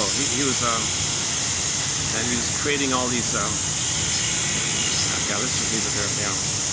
So people who have negative ideas and they want to insist on their negative ideas. That's the insistence that they cannot face the truth that mother hurt them. I cannot face that my mother hurt me. Okay, to reflect that, as above, so below, they must insist of their negative attitudes. If they must insist that they're right, that things are negative, and can't help it, Tina, no alternative, can't help myself, these negative things, okay, that babies can't help it. There's no alternative, Tina, no alternative, can't help it for the baby. But we're adults. We're adults. As adults, we can have a lantern. We can know ourselves, reflect. Theseus, Perseus, Odysseus. We can engage in introspection. We can engage in self-knowledge, learning, reflection. Okay, psychoanalysis, Reed Masterson, Bergler, Ogden, Grotstein, Althea Harner, okay, Guntrip, Fairbairn, Klein, take your pick. Find some analytic authors. Janoff, Arthur Janoff's not bad. Okay, and so on. Whoops, gotta double check the time here. Oh, 7%. Okay, let's wrap it up. Yeah, oh my God. That's too bad. That's 13. Okay, and then it goes on. Yeah, I wouldn't mind going on. Now that I finally calmed down, I want to keep going, but my battery's run out.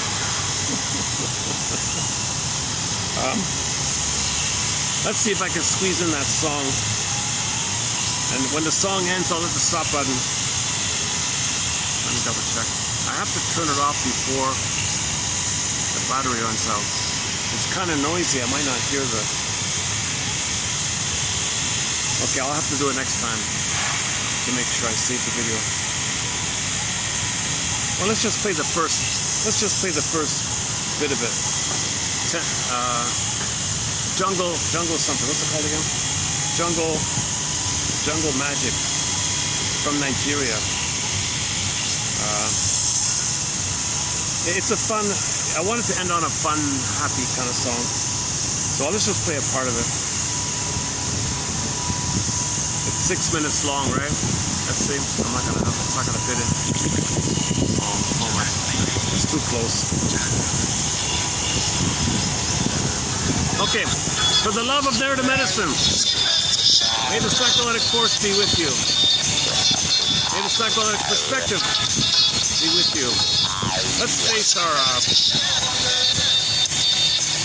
jungle fantasies.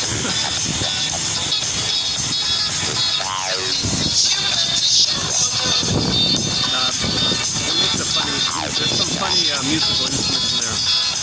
It's a fun, danceable reggae song. So let's just play for a couple of minutes. Any final thoughts here?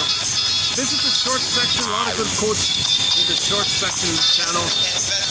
Once again, your mission 31:13 to 17. May the psychoanalytic force be with you. I'll see you in the next video.